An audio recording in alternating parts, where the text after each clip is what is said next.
Pardon me and my tone. You can't step to my throne.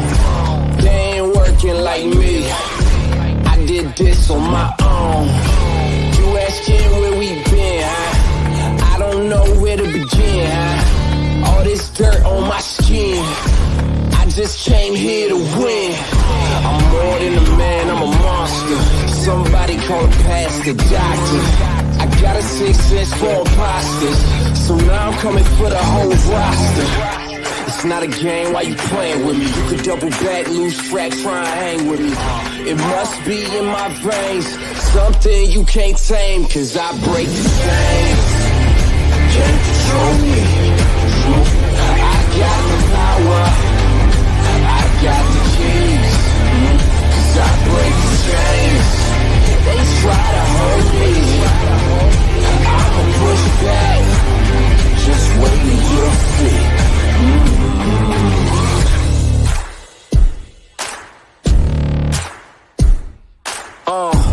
Please excuse me, your honor, but you can't hold me no longer.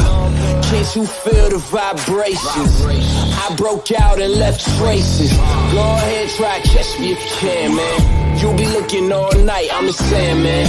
New York, London to Japan. I'ma show the whole world who I am. Boom, boom, boom. Major look. Bomb Squad! Once again, thanks for tuning in. You're listening to World Combat Sports. What's good? Salute to each and every one of you on this Sunday. Man, you know what it is. Bomb Squad Nation in full effect.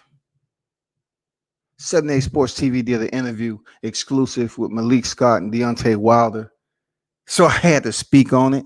Absolutely. But first and foremost, salute to the World Combat Sports supporters. I appreciate you. If you're in the building, hit the like button. Show support. Not only just to the channel, but show support for July 24th. It's going down. And we're going to talk about this interview that 78 Sports just completed today that premiered.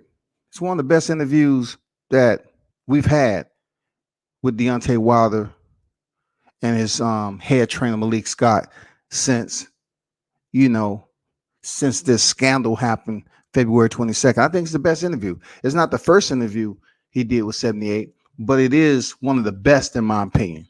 You know what I'm saying? When it comes down to it, because it was a lot of profound statements made. You know, I typed out what I could per the character limit in my YouTube description. I just put some snippets in there, but sometimes, the first half of it, I just wanted to put a little bit more than that because they made sense. You know what I'm saying? They had merit. And they had extremely amount of value to them, and how these individuals, Deontay Wilder and Malik Scott, is thinking heading into this fight. An entire mindset on how they're thinking. You know what I'm saying? How they thought once the fight was over with.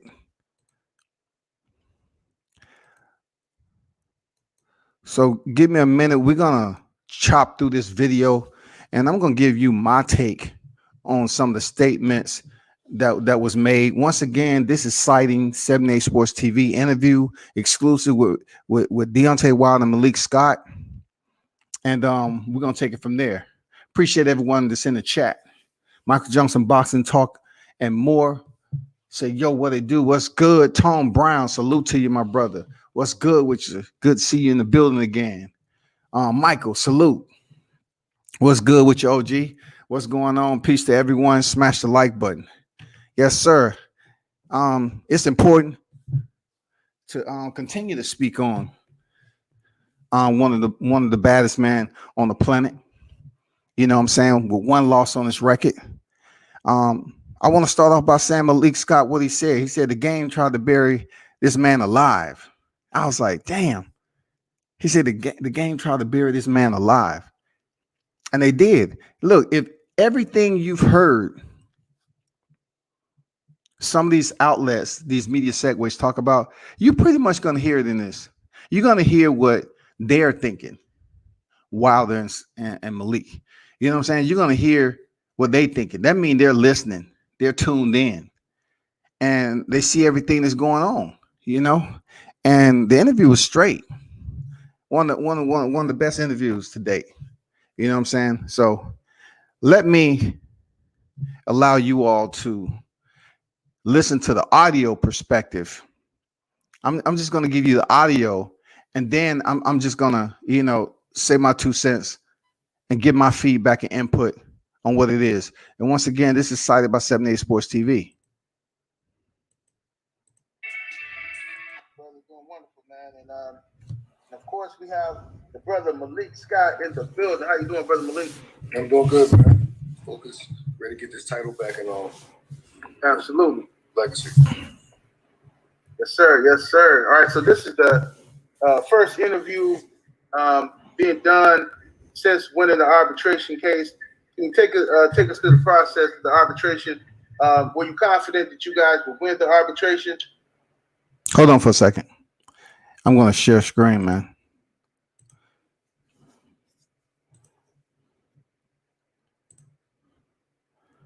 I'm going to share screen so you can see, it's 3 black men on the panel. You know what I'm saying? It just goes to show you that, yeah, it can happen. You can have a solid interview. It can happen. Hold on for a second. Let me remove this right quick.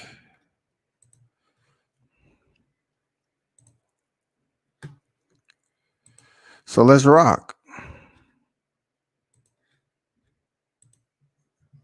We was very confident. We was, look, we had all the facts. We had the proof along with it. And then, being able to testify. Man, and of course, we have the brother Malik Scott in the building. How you doing, brother Malik? I'm doing good, man.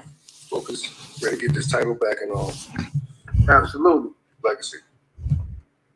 Yes, sir. Yes, sir. All right. So this is the first interview being done since winning the arbitration case.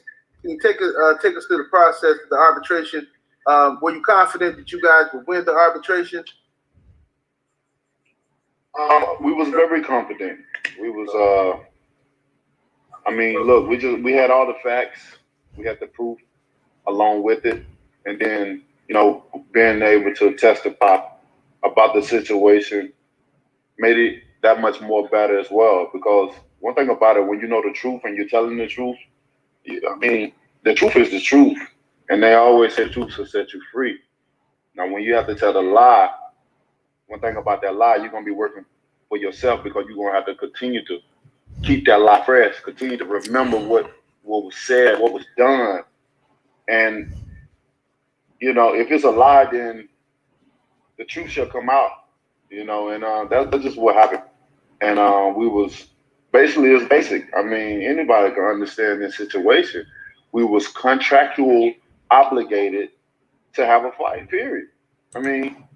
What was that again? Deontay say they was contractually obligated to have a fight. So he went into the arbitration totally understanding that it was a win-win for them. They never went in there with the optimism to say, well, should we just, I'm not sure we're going to win this. We might be wasting this money for nothing. Contractually obligated. He signed black to white paper. He contracted himself, and he gave us his word. So when you're doing that, and we have the proof of that, then you got to abide by the contract, no matter what going on or what you're trying to make happen. You got to handle business, and you can't close the chapter without going to Deontay Wilder. No doubt about it. Now, how did you feel when, the whole time you're thinking, okay, I got this trilogy coming up with Fury. And how did you feel when he came out and announced that he wasn't going to fight you? He tried to get out of the situation, try to move on to fight Anthony Joshua. How did you feel about that? Now the interview picks up. It's a damn good question asked by 78. Because this was heavy. When it got to a point that people believing that Tyson Fury is about to fight somebody else, people start saying, actually believing Tyson Fury's hype that he wasn't going to fight Deontay Wilder again because of the words that he has said about him and everything. So, the naysayers was pretty content that there was nothing else to be said. Tyson Fury made the decision. And it wasn't that easy because he was contractually bonded. Black to white paper, he was contractually bonded. So him saying he'll never step in the ring with Deontay Wilder again, huh? I guess that all blew up in smoke. That shit was just smoldering. It wasn't. I don't even think it even caught fire enough to smoke. You know what I'm saying? But in reality, that's what we're looking at right now. You know what I'm saying? And it was a damn good question because this was one of the most intricate subjects when this topic even started to boil over in the media, especially on YouTube.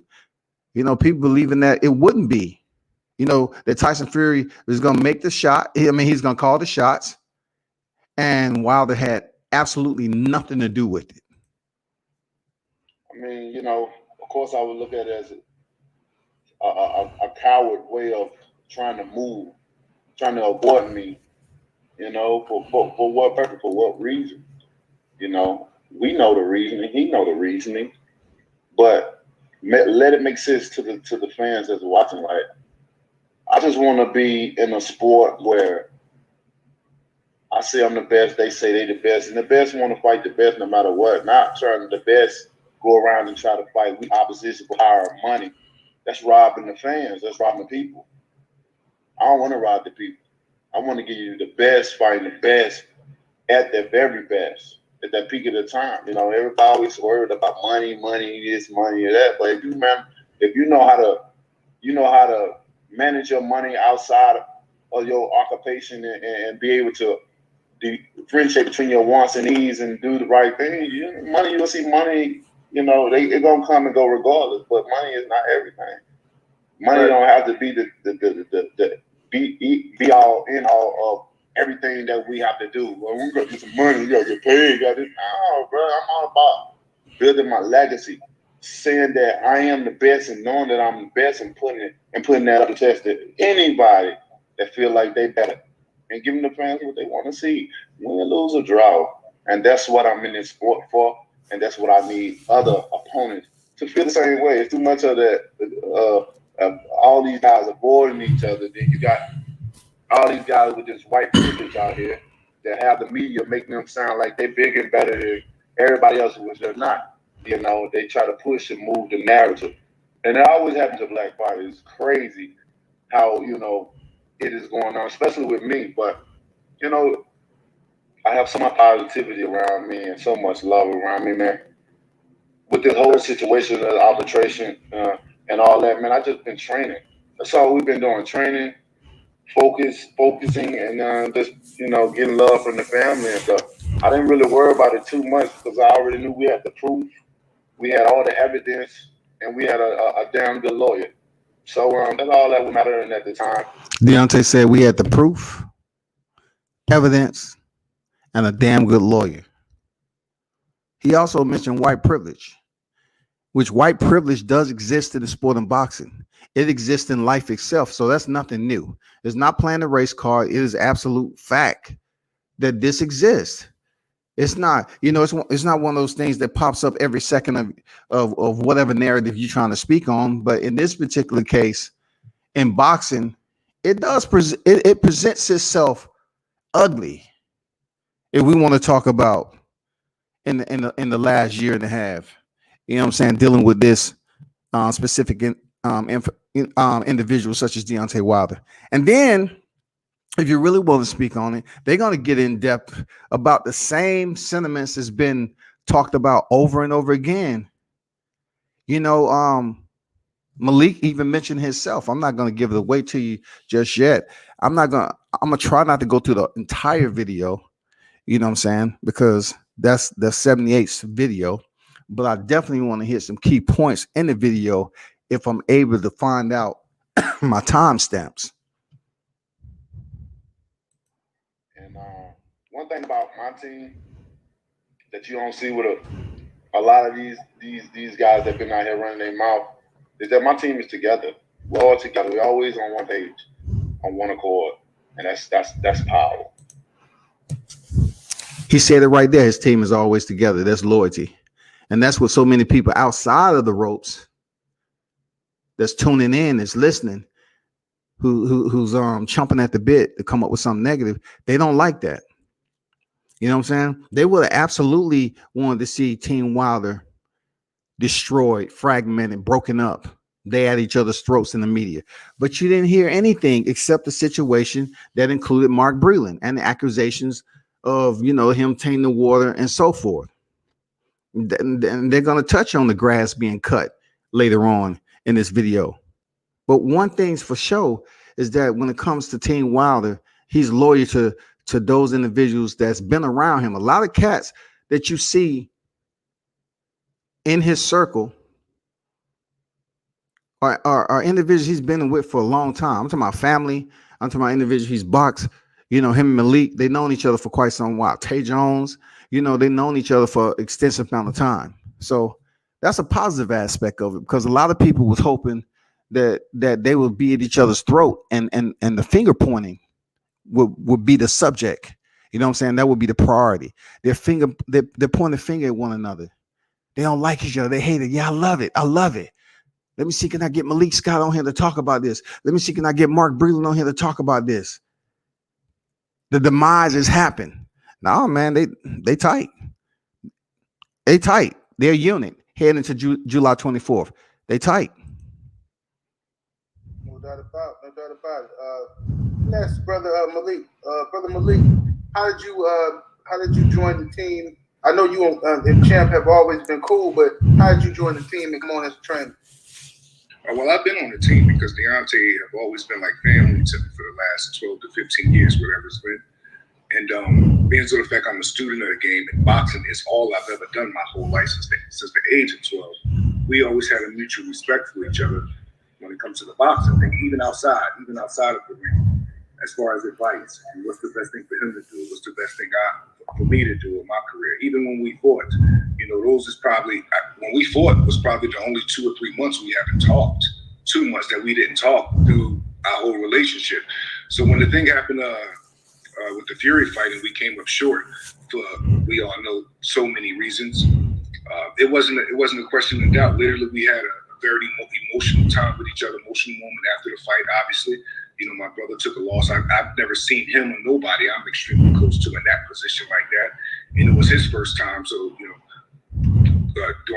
dealing with that. And, when we decided that I was coming on board, I was insulted that he asked me, honestly, because I wouldn't say no to it regardless. You know what I mean? He's my family and I know he trusts me.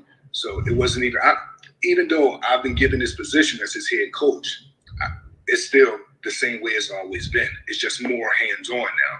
And the more hands-on I am with him, the better it is for me and him. You know what I'm saying?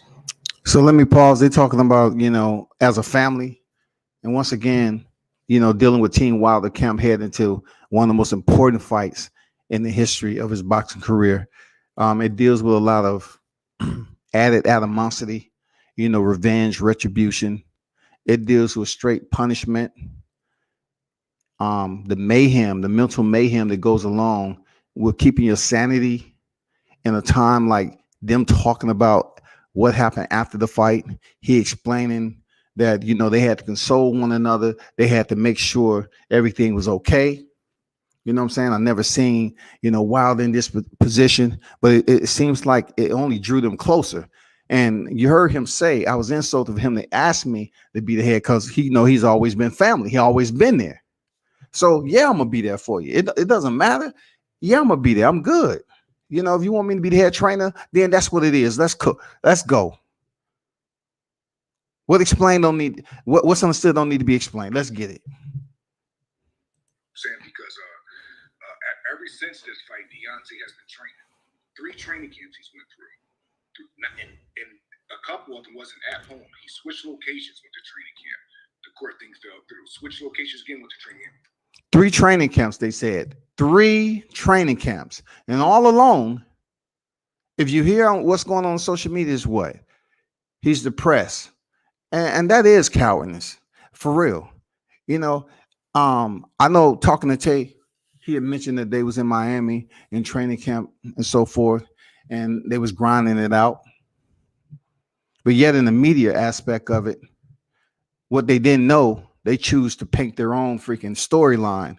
They wanted to be so dark and negative that in this day in society, right, when it comes to social media, if people are not aware as to what your timeline is or what schedule that you're working off of, what they would do is create a narrative, a dysfunctional narrative to bring you to them. If you're that gullible, they will say some negative shit about you, negative, and if you don't come to them, they hope you come to somebody else to explain what's going on with this dysfunctional narrative. They would sit there and say some negative, false. They would try to push any type of set of information that's out there just to try to locate on what's going on, because it was silent for a long time. But the man has 3 training camps and he didn't even have a fight date yet. 3 training camps.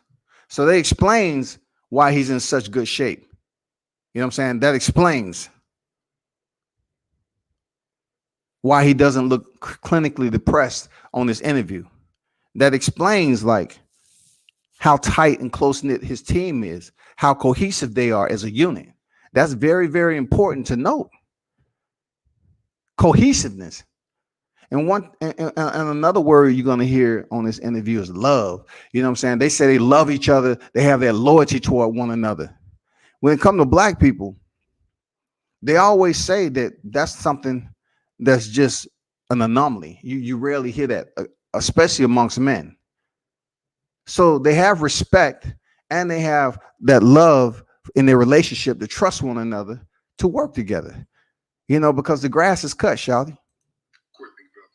One thing I can say about him is his mentality. Throughout all of this was going, not one time did he show doubt as far as what was going on in that courtroom. He told me the date. He told me what the result was going to be, and now we're here. Now we're here with a date. I mean, Deontay Wilder is not just one of the best, if not the best heavyweight in the world, because of what he do in the ring. He's such a warrior outside the ring as well. It took a warrior to go through all of that shit he just went through in that courtroom. Yes, sir. The dates falling through, the games that they're playing on that other side, him being quiet the whole time. He said nothing. Any quotes or anything that people have put out about him, it literally came from you. You're the only one he really messed with or trust when it comes to this media thing. You know what I'm trying to say? So me being on board now is a thing that has always been going on. And listen to me when I tell you this. I have no. Did you hear Malik Scott just said? Malik said he's the only one you trust, and that's what makes people mad, because 78 is one of the head of the LDBC, and that was another negative anchor that they try to put into the media. They was like, why he keep going to 78 Sports? Why he ain't going to anybody else? I mean, it will be better for you to listen to him on 78 Sports, because he with his people and he's going to talk his talk. As you seen when he initially did an interview last year with PBC, he was very vague. He didn't give you that much information. But on here, it's pretty much an open panel. You know what I'm saying? To a point. Like they're much more willing to speak with somebody who they've been rocking with for a long time, especially when it comes to this media business. So once again, it comes down to trust. So salute the 78 Sports TV for another one. Doubt, even after the fight that we came up short, I have no doubt that he's going to be 2-time heavyweight champion of the world. I've never seen him in this zone before, besides one camp, and I brag about this camp all the time, is when we was about to fight Povetkin. The zone he was in Povetkin was an invincible zone. The zone he's in now is way beyond that. And the energy that he's giving me is even putting me there. I'm not going to say it's going to have me there. It has me there. You know what I'm trying to say? Right. So he's been quiet this whole time, and I believe everything that he's been through since that loss is going to pay off in July. And I'm looking forward to it. I have no doubt he's going to be 2-time heavyweight champion. 2-time? I believe all of this was ordained for the better. Yes, indeed. And Chap, let me ask you, it's been rumors, as soon as video surfaced that you and Brother Malik were training together, looking sharp, and rumors came out that you had cut or fired JDs. Can you respond to that? Well, I'm sure if anyone's been keeping up with me, on my social media platform, the different reports, you know, the new media, you know, shout out to new media. Y'all doing a hell of a job, man. You know who mess with, you know. They do a great job of reporting what's the real is, you know what I mean? And a lot of people, I'm sure they've seen JD's in the different clips. Malik is always posting, you know, I post a couple of training clips as well of demonstrating certain things and strategies that we're doing. And I'm sure they've seen JD's in the background, still, you know, doing his thing. You know, you can hear his voice in certain clips as well. So, you know, JD's is still on the team, and it's been a lot of false allegations about me, false statements and stuff like that. You know, which, you know, if you're gonna be the one that listen in and you want to listen to some negative stuff, you know, then be my guest. I mean, some people don't know what's going on, but if you don't hear it from me, then it ain't happening. I'm letting you know right now, you don't hear it from me, it didn't happen. You know, and I got my 14, and I'm happy with what I have.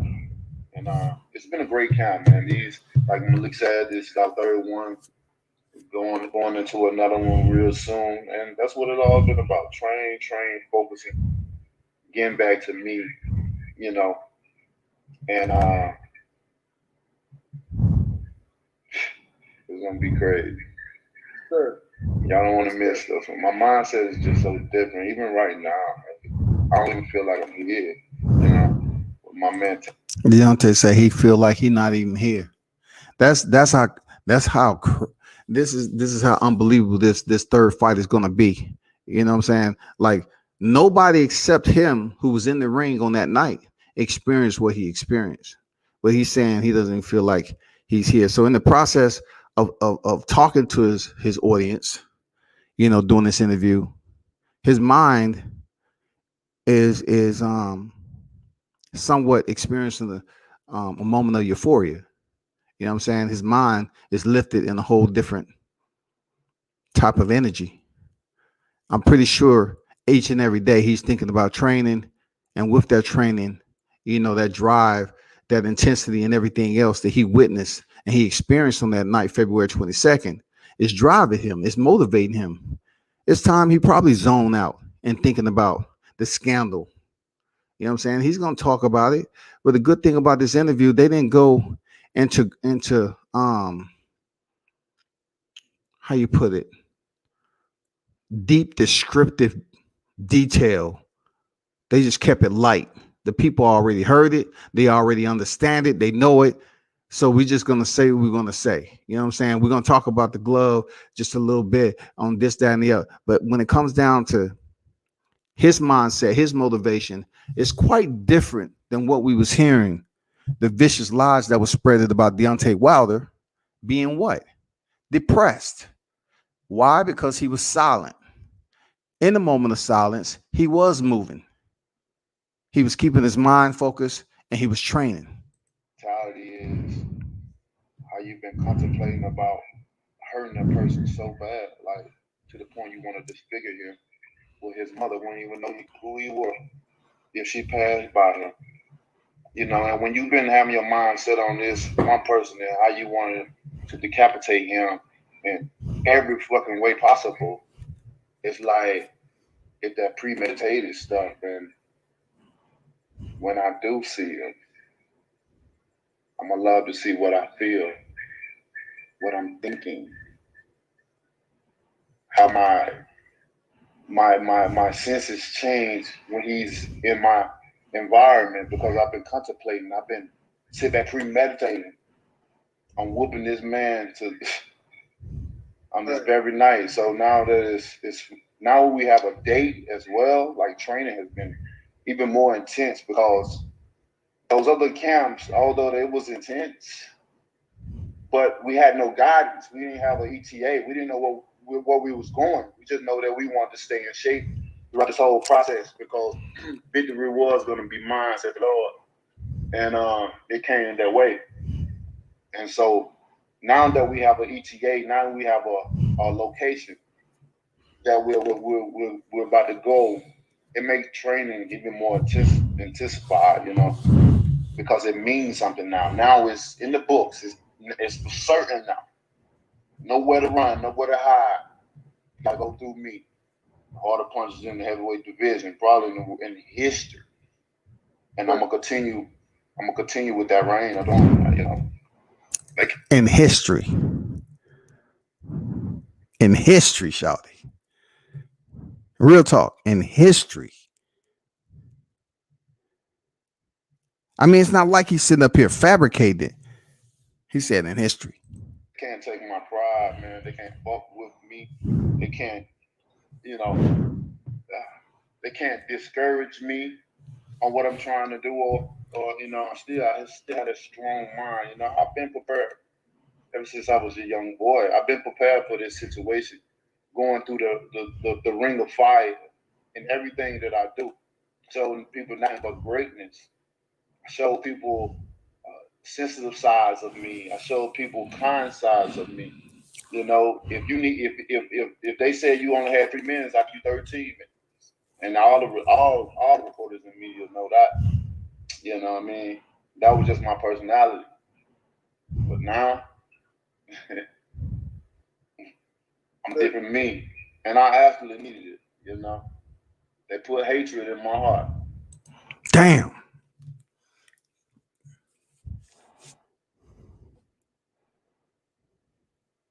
That shit was deep right there, man. He said the media know what he gave him. I always say this. I've always made this through the argument and through the calmness. I always told people what Deontay Wilder has done when he's in town, when he's in front of his fans, the way he treat the kids and individuals that want to interview. He would stand there and he would give the interview. He would give the interview, period. He would give the interview. It doesn't matter, after his fight with Luis Ortiz, he did the post-fight presser, and then he talked to people outside of that. That is absolutely true. It's validated through action, y'all. I've seen it with my own eyes. Well, did you hear what he just said, though? He said they put hatred. Because that's what I'm trying to say. Like, man, y'all been castigating this man, vilifying, peeling him back every kind layer he ever had. You've been peeling that shit back.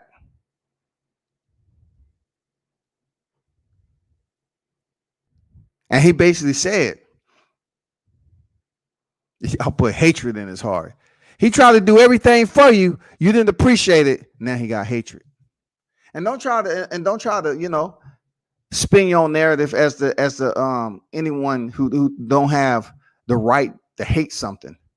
If you've done so much good over and over again, and you feel like it's justified and your actions was pure, right? So when you hear those fans, not just when he was out of the ring February 22nd, but when you hear the boos, when you see the media, when you read, when people call you up and say, hey, you hear so-and-so say this, that, and the other. And you're saying, damn, I'm doing everything I'm doing. That's why he's compared to what Muhammad Ali was praised for. He did a lot outside the ring. He continued to do a lot outside the ring, right? That's why he won the arbitration, because the strength inside of him is just not physical strength for him to go in there and compete. It's much more broader than that. So within that scope brings us to what? Him being the people's champ, him giving his fans and his audience that love, that imposing figure. Damn, this is the imposing figure that we see on TV. This is the Bronze Bomber. This is the heaviest hit in the game. We get to meet him in person. Damn, he gave us a bomb squad to this day. You know what I'm saying? We get all that. And that's exactly what he did and then some. But you just heard what he said. And now I'm seeking revenge. They put hatred in my heart. Hatred. And now I'm seeking revenge. The Lord said revenge is here. But I tell God, let me be right beside you on this one. because I want to feel every bit of it. I want to feel everything we're gonna go through, whether dealing with training, with dealing with conversation, or the emotional garbage that's thrown at me each and every day, and I love it. Emotional garbage. People said that I was depressed. Some of them had my personal number. They could have called and asked that if they really cared and if they really thought that. You know, when someone you care for, you're going to call and, bro, what's wrong? Are you this? You know? Before, especially if you in a position where you have a pen to paper and you have to write and others are going to read what you're writing. Now you got to be careful. Unless you're trying to bait people, you trying to get more light than, you trying to be first than to be correct. A lot of people want to be first than being correct. That's true. And, that absolutely true. People coming out with bogus stuff about me without being correct. You know, it's crazy. But I need all of it. I appreciate it all because it's a new me. You know. Yes, indeed. Yes, indeed, champ. And let me ask you, what do you think of once the arbitration came back and it was ruled in your favor, it seems to me as though Bob Arum and Tyson Fury already knew what was going to happen because they immediately just, hey, let's go from the fight Deontay Wilders in the trilogy. No questions asked. Boom, boom, boom. You know, they was ready to go. And your old friend Eddie Hearn seemed to be upset about that. You know, he thought he had something going with the AJ Fury fight. True. He thought he had something locked and loaded for that fight. You know what I mean? But you know what? We ain't even gonna do that. We're gonna focus on Fury. We ain't gonna worry about the other stuff. We focus on Fury because that's the main one who needs his ass whooped right about now. You know what I'm saying? That's the one who needs his ass whooped. But what is your primary focus right now going into this trilogy? What is your primary focus right now for you and Malik? Solid question again. What is your primary focus heading into this trilogy? Once again, for those of you that's tuned in, you know, hit the like button, you know, and you know, I went through the necessary protocol to basically provide an overlay on this video because, you know, this is a big deal. This is a big deal, not only to just have, you know, 78 being able to have the interview again on YouTube, you know what I'm saying, on YouTube, but the fact that we get Malik Scott along on the panel too, to kind of get his side, his version on what's going on. And, you know, you can hit 78 up, you know, I follow the protocol and ask, and I'm not even monetizing this video. I just want to speak on it. You know what I'm saying? It's not for me to monetize, and anybody know WCS, the views is what they are. You know what I'm saying? I want to speak on it like I've always been doing. And the fact that it's a damn good video, I think it's one of the best interviews since he's returned doing his hiatus that people need to tune into. So make that call and goddamn, you know, give your own feedback on this video. Not just for me, you know, Malik, I think I can speak for the whole team. This right here is retaliation. We want it back in blood, baby. He said, this right here is retaliation. We want it back in blood. I don't know how many times you're going to hear that all the way up to July 24th. He made a point. It's very clear, lucid, that this is retaliation. He wanted back in blood. So anything else that's less than that is not acceptable. And it shouldn't be acceptable because Tyson Fury tried to take this man's life in a sport where he allowed Tyson Fury an opportunity. He gave him opportunity after this dope fiend was coming back to the sport, just like he gave Luis Ortiz an opportunity. That's it. We want back in blood. That's what they tried to do in front of the world. And with his white privilege, he was able to surpass a lot of different things. You know, many people, especially in boxing, they did this, they did this. Hear no evil, see no evil, speak no evil. Right. I've seen no evil. Yep. Hear no evil. So I shall speak no evil. Right. When they know, no matter what has been said, you know, about me or anyone else that knows facts to be true, no matter what you want your mind to, you sit here and try to wrap around and not believe one thing for sure, when you see certain things, your eyes should know the truth. You can close your eyes and not see the truth.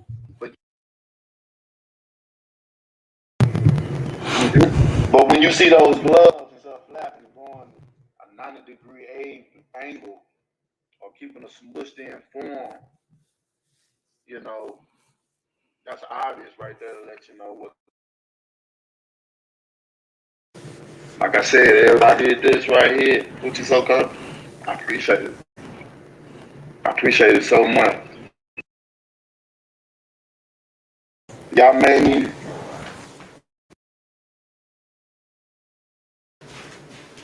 I'm gonna be.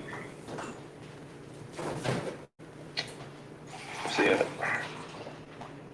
I'm gonna be nice about it. Y'all made me better, but you didn't make me better. You made me better with all the things that were said and the false allegations and just doing a guy like me and put me in a situation. American care so much about British fighters. Pause. Halt. Time out.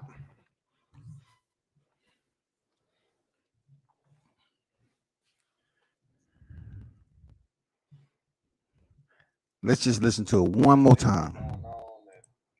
And put me in a situation as an American, and we have American care so much about British fighters and all what they got going on, and trying to unify a title that ain't even gonna be on their soil. You know what I mean? When did that happen exactly? When do we have U.S. fans who have been extremely spoiled? Of course, it's not the totality of the U.S. fans. You know, we're talking about 100% across the board. But when did, in this boxing community, so to speak, the U.S. fans become enamored with British boxing, just like the champ just said? When was it? When did you just sit up here and say, I want to jettison the U.S. heavyweight champion, a black U.S. heavyweight champion, and just say, oh, I wanna support UK British fighting, especially a guy who was already suspended from the sport for cheating, who's already represented the sport in a disgraceful manner, an individual who is a known cheat, individual who never defended his title. I mean, do Deontay Wilder have a point? He absolutely does. But obviously, he understands. Come on, he understands, man. He understands that a certain large percentage of U.S. voices was attempting to put his head in the middle of a pendulum. They was trying to just let that thing rock back and forth and have Deontay's head in the middle of it and convince him that the pain that he was feeling was justifiable. When did the U.S. fans get to a point where, oh, British, support the British boxing? We want to see our undisputed. And what did he say? What did Deontay just say? U.S. soil. The titles wouldn't have had boxing history on the U.S. soil. Wouldn't you want to have seen again the undisputed? Wouldn't you have want that to be on U.S. soil? What's wrong? You think is absolutely wrong for us to support one another? It's not. But Malik Scott is going to help you understand his thought process on why it's happening. Watch what he say. But when it did with me, you know, I only had to really go into further because everybody has seen it.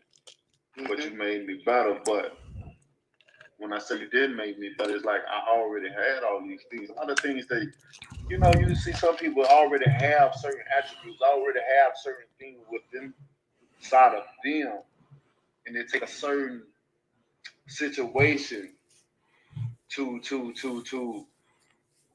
like push that button or flip that switch for them to bring out what they already have had. Right. what we already knew the character was. Watch, listen to this fire now. It's like certain situations invalidate who an individual is. So it's like you can meet someone or you could be around someone and you could tell by their moves on the kind of person that they are. But certain situations happen and it's like, I knew you was like that, but now I really know you was like that. You get what I'm trying to say? Right. And in this situation right here, like they say, we don't got no grass, we got all dirt now. But whatever grass that we did have at one time, it's cut now. So all the snakes were seen, and all the snakes was captured and thrown away. You know what I mean? So I personally, I love where Deontay mind frame is at more than ever. I love the way he's training. I love how receptive he is. I love how we can go back and forth on strategy. Our communication is very well. Our chemistry is incredible. Like, you know what I mean? We'll be training him. He's two-time heavyweight champion of the world. Let me go back a little bit. Our communication is very well. Our chemistry is incredible. Like, you know what I mean? We'll be training him. He's two-time heavyweight champion. Communication, chemistry. So they linking up very nice as a team heading into this damn battlefield for another war. You know what I'm saying? And to be honest with you, I don't even think it's gonna be that. I think Deontay Wilders is gonna destroy Tyson Fury early. You can listen to the words and understand these two individuals, Malik and Deontay, they're on a whole nother level of focus. They keep on mentioning that L word, love. When it comes to the boxing community, they don't want to hear this specific team in general speak about love. They want to be discord and they want to be disruptive. They want to be contentious. But they say all the grass is cut. It's dirt now. So you know what happens in dirt. You can see the trails of a snake. You can identify a snake much more when it's basically slithering through dirt. So it makes all the sense in the world why they've been able to catch all of them and discard them. For the world, man. And if I was on the outside looking in, and I had no relation to him at all, I would still have this same opinion because the way how he moves, especially this since that fight, just the silence that was going on that whole time. Silence. Silent world. It was fighting hard in the courtroom the whole time. Yes, sir. He didn't even have a break away from fighting. You know what I'm talking about? Damn. Malik said he didn't have a break away from fighting. In my opinion, the game tried to bury him alive. Right? You know what I mean? The game tried to bury him alive. The whole time. So really, he didn't even have a break away from fighting. You know what I'm trying to say? Because I looked at it like after the loss, in my opinion, the game tried to bury him alive. The game tried to bury him alive. Turns in the middle of crowded avenues to get people to go pick up babies, to get. In my opinion, the game tried to bury him alive. Right? You know what I mean? I watched this man make U-turns in the middle of crowded avenues to get people to go pick up babies, to give people 20, 30-minute interviews, to talk to people, kids. I didn't have words with him, not argumentative words, but he had to check me sometimes and let me know, no, bro, let them 20 more people win. Exactly. Bro, you just did 300 people. No, I need them 20 more people win to come. You know what I'm trying to say? Right. So it's almost like I just believe everything that happened is a testimony to his strength of character, and I'm already proud of him because I know what he can really do come July. Yes, sir. And I've noticed, man. And I tell people, anybody who listen to me, when people kept all those reports coming out, oh, I heard that Wilder's depressed. I heard this now. I didn't hear none of this. I talked to Champ. I never stopped talking to Champ, and Champ has been focused. He's always said he wants that trilogy. He never said he didn't want the fight.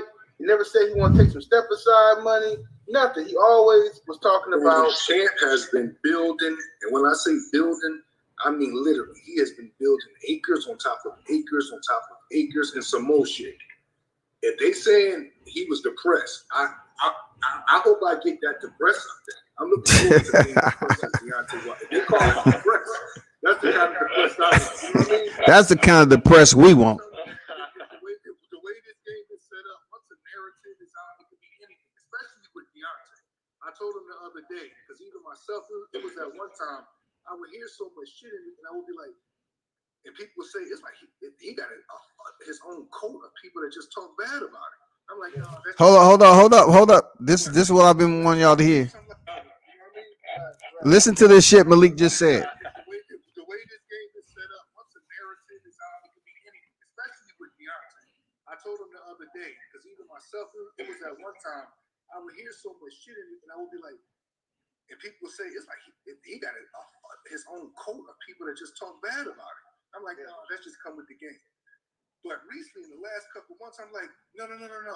This shit is a real thing. No matter what he do, there's something bad to say about it. Profound.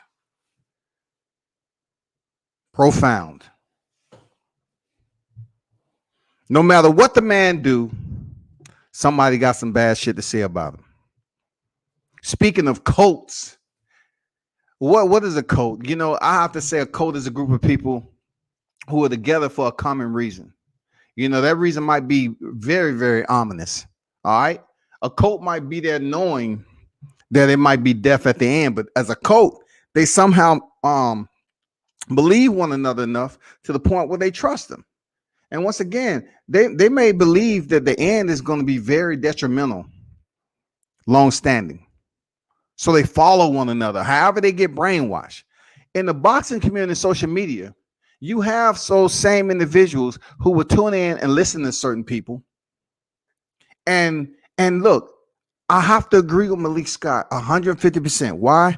Because when I initially started doing media, I was basically up here, you know, as a vet, and have people, you know, talk to me on this accord and that accord, and I was just trying to keep it, you know, cut and dry and keep it light from a military standpoint to hold my tongue a bit, you know, because my kid in the house and stuff like that. And I said, I'm looking at Malik, I say, damn, this shit with Deontay Wilder, you have to get brash and raw. You have to speak your motherfucking mind, because these haters, they are an absolute cult when it comes to him. No matter what good he does or what I say, what anybody say, 78, Drew, I mean, all the LDBC, no matter, they're trying to paint them as being, oh man, what you saying? We don't care. Well, this happened. And you heard 78 just mention that. I was talking to the champ all the time. I didn't hear it. Well, are they truly going to believe that? Because if you despise Deontay Wilder, you're going to despise the interviewer. You're going to despise what 78 is talking about. And that's just the way facts are. If he told you he didn't have that energy, he didn't feel that type of vibe or depression going on from the champ, then when he tell his audience that, now with the champ on his panel again, face shown, now they're gonna believe it. Because all the motherfuckers that was sitting up here because he was silent and trying to create and spin narratives and say, dude, just let me know. Do you believe? Just tell me, do you believe we ever going to see Deontay Wilder again? Do you believe? Was that his last fight? I mean, can somebody take a beating so bad, so bloody bad, that he would never return to the sport of one single loss? See, you know, that right there, I remember listening to the panels, and they're sitting up there driving this shit. The champ needs to say something. He needs to speak to the people. Now he's speaking to the people, goddammit. So stop your fucking complaining. He's talking to the people. Not only is he talking to the people, he's letting you know all the time. Malik said what? He was not only fighting in the ring, but he was fighting out of the ring. He was not only fighting in the ring, he was fighting out of the ring. Not only was he fighting in the ring, but he never stopped fighting when he was out of the ring. I don't know what else to tell you.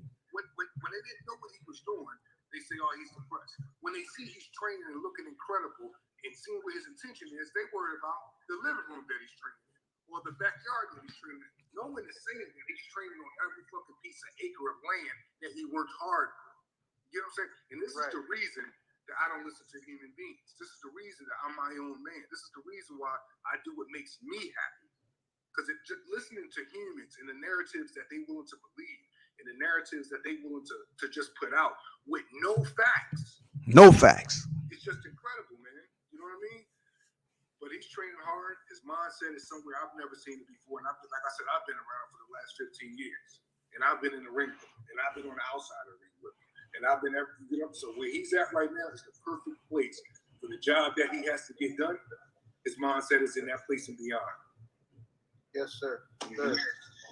And you know, 7-8 to really just to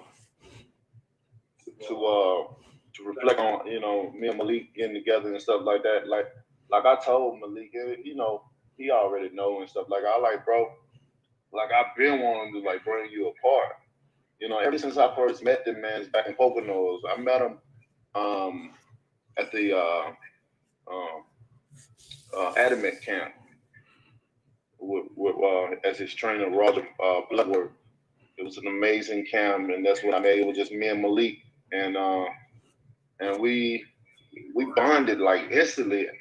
You know, I'm an energy person. A lot of people that know me know how I am. Like I'm energy connected, and when I connect with people, it's like we become family. And when you say you love someone, you hear them, but you also can feel it. You know what I mean? And them the people that you will want to be around and be connected with. And not even knowing this man is always it just felt like I do this man. I even cooked for this man. You know, right. His family came over. I cooked for his family, his kids. Right. You know what I mean? Just not even knowing him like that, but the connection and the feeling that we had together is like, this is my brother from another mother. I know this man from somewhere. Like, it's 78. 78. I know you may not be as familiar with how training camps go, right? Yeah. If somebody is fighting at that time, a Klitschko brother, those kind of camps are crowded camps. A guy fighting a Vitaly or Vladimir may have at least 6 or 7 guys in it. Right.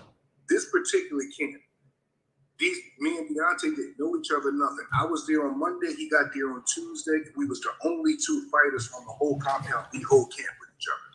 So our journey, I always say, was ordained for us to be together the way how we are. You know what I mean? Of course, you know, we fought each other, and everybody know what happened with that fight. Opinions is opinions. We sparred each other, just everything. Right. No, the mission that we on in our journey, or how things have ended up now, it just all was ordained, and this is just meant to be. Right, absolutely. I think that what other? First of all, I want to say that the training footage that we've seen, the mix and stuff like that, the movement, Champ looking real crisp, man, real sharp right now. You know what I mean? Looking, you know. You can tell Champ been training too. They thought you was sitting around doing nothing, all depressed, and they thought man, they're gonna be sadly mistaken. You know, come next July or in July, be sadly mistaken. You know what I mean? But it's gonna be crazy. It's gonna be a crazy fight. It's gonna be definitely a different fight than the first and the second fight. You know, it's gonna be totally different. Even the feeling. Even that I have right now, I'm in hella shape right now, and we ain't even started camp. Like this upcoming camp, we haven't even started yet, and I've already broken the soreness. The soreness that's gonna go through my body from training and stuff. Like, you know, sometimes like when you get in, when you finna get ready to get in camp, you want to get in shape before sparring partners come or anything like that. So you already want to go through the process of getting the soreness out the way and at least somewhat starting it. So that way, when you get into camp and you get in the middle of camp, you should be feeling way better than you felt in the first starting camp. And then close coming to the end of camp, you should be feeling great because all that process of the soreness, and if you have done the right things with your body and stuff like that, you know, treating it right, and doing all the proper things necessary need to get you feeling great, getting the proper sleep, and putting the proper things in your body, and you feeling like a man each and every day, starting all over again. Right. And that's just what we've been doing. We've just been training, getting everything together, like I said, I wanted Malik a long time ago, you know, but and those that know me know that I'm a loyal person. And if I'm with you, I'm with you until to otherwise, you know what I mean? And but I had so many other trainers on the team. It's like the only way to bring them on is to have to get rid of somebody, because you can't have too many. You know what I mean? You know. So when the opportunity came about, it was like a no-brainer. I knew exactly who I wanted to come in. I knew exactly who was going to be the guy, the perfect guy for the job, and having. Or you just went out. Your mic went out, champ. It might have been. Can you hear me now? Yeah, I can hear you. Okay, good. You might have got a phone call. Yeah, I'm gonna put my phone on don't disturb. Okay. All right, brother. Malik, man. So what y'all? I mean, I don't know if you can't. I know you can't go over strategy and stuff like that, but how has Champ been looking to you, as opposed to other camps right now? Is he looking sharper? Is he looking faster, stronger, more focused? What would you say? My opinion, and I'm saying this from the very first session, since everyone's been seeing it. It's just very surgical. Everything is being done with a purpose. We all know he got the missile, but the places he putting the missile at now and how he's setting it up, and the mentality, because I look at boxing like this. Malik said, we know he got the missile, but it's where he's placing the missile. And target placement is very, very important, especially when you're the heaviest hitter in boxing. It's very important. So if he's placing the missile in areas that's definitely going to affect Tyson Fury much differently this time around, that he didn't experience or he didn't have to worry about in their rematch or the first fight, it's going to be dangerous. It's going to be that much more dangerous, because the complaint was, and criticism was, Deontay Wilder can't box. He can't put his hands together. So with Malik and what we've been seeing in the video, he's been doubling up on, hooks to the body. He's been doubling up and moving his head when he was throwing that jab. That's extremely important. But a solid point that needs to be highlighted is Deontay Wilders heading into this fight healthy, because he fought a lot of fights with injury and he wasn't 100% healthy. He's heading into this fight July 24th healthy. That's dangerous. That's a deleterious fight that's going to be very painful. You know what I'm saying? It's going to be very painful for Tyson Fury.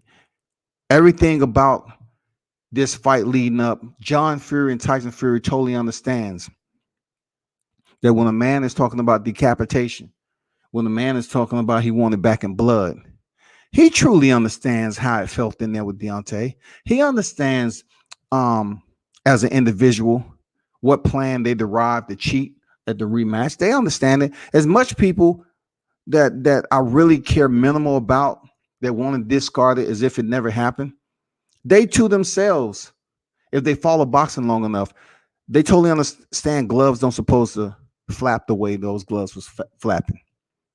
I think more people are more inclined to just deny it. But if you can just try to coach them into carrying on their conversation, you'll find out that a lot of them don't even have the information. They don't even know. They just have heard and they'll look, man, stop it. Come on. No, man, hell, man. They really don't dig deep and research enough. They really don't analyze and go in detail. And I like on this video how the entire panel really didn't dive that deep into the glove scandal. You know why? Because the focus is July 24th. The focus is the arbitration has been won. The focus is how the champ is looking in practice. Malik just said that he's surgical. We all know he has the missile. It's all about where he's placing the missile. Boxing doesn't run parallel. Boxing runs like this, in my opinion. You get what I'm trying to say? Right. Deontay is in a place now like, okay, because we know what Fury is. You get what I'm trying to say? That's what makes Deontay, in my opinion, a whole lot more dangerous. where he's at now is to set him up. You get what I'm trying to say? And not just with one, not just with two. This is all the things I've been watching him do for 13, 14 years in different training camps. So to bounce back off of what Deontay was saying, you tell me one champion that ever had someone in their camp, regardless of what style they was fighting, they always had this one person all the time in their camp. I don't fight like fucking Office Spilker. I don't style like Romain Severn. You get what I'm not as tall as Calvin Price is. Like, it's so many guys he fought, but I always was there. You get what I'm trying to say? Right. And that comes from not just from boxing, the chemistry, the loyalty, how he is. Right. He's looking very surgical. The mindset is very violent right now. And when I look at the comparison between the first fight, because I'm a film study freak, I literally looked at Fury 1, Fury 2, 12 times per weekend. And that's just 2 days. Now, I can't what I do the rest of the other 5 days as far as my film study. And it's just a totally different Deontay right now, man. And I think it comes from the mentality first. He knows what kind of situation we're in, and he knows what has to be done. And he's treating the situation accordingly. And that's what I'm impressed with the most. Yes, sir. Yes, sir. Like that, we built a facility to do a licensed homicide. And Deontay Wilders is not playing. Hold up. They say what? What was that again? What? Let me see. Let me go back. What did they say? What did they say? Hold up. And it's just a totally different. When he wake up and roll out of the bed, it's right to work. Right. Roll and drive down to the gym, it's right to work. You know what I'm trying to say? Everything we're doing, he's right to work. I've never seen it before from him like this at this level. Treating the situation accordingly. You know, like I said, I'm proud of him already for what we're about to get done in July. Yes, indeed. Hold up. Study. And it's just a totally different Deontay right now, man. And I think it comes from the mentality first. He knows what kind of situation we're in, and he knows what has to be done. And he's treating the situation accordingly. And that's what I'm impressed with the most. Yes, sir. Yes, sir. Like that, we built a facility to do a licensed homicide.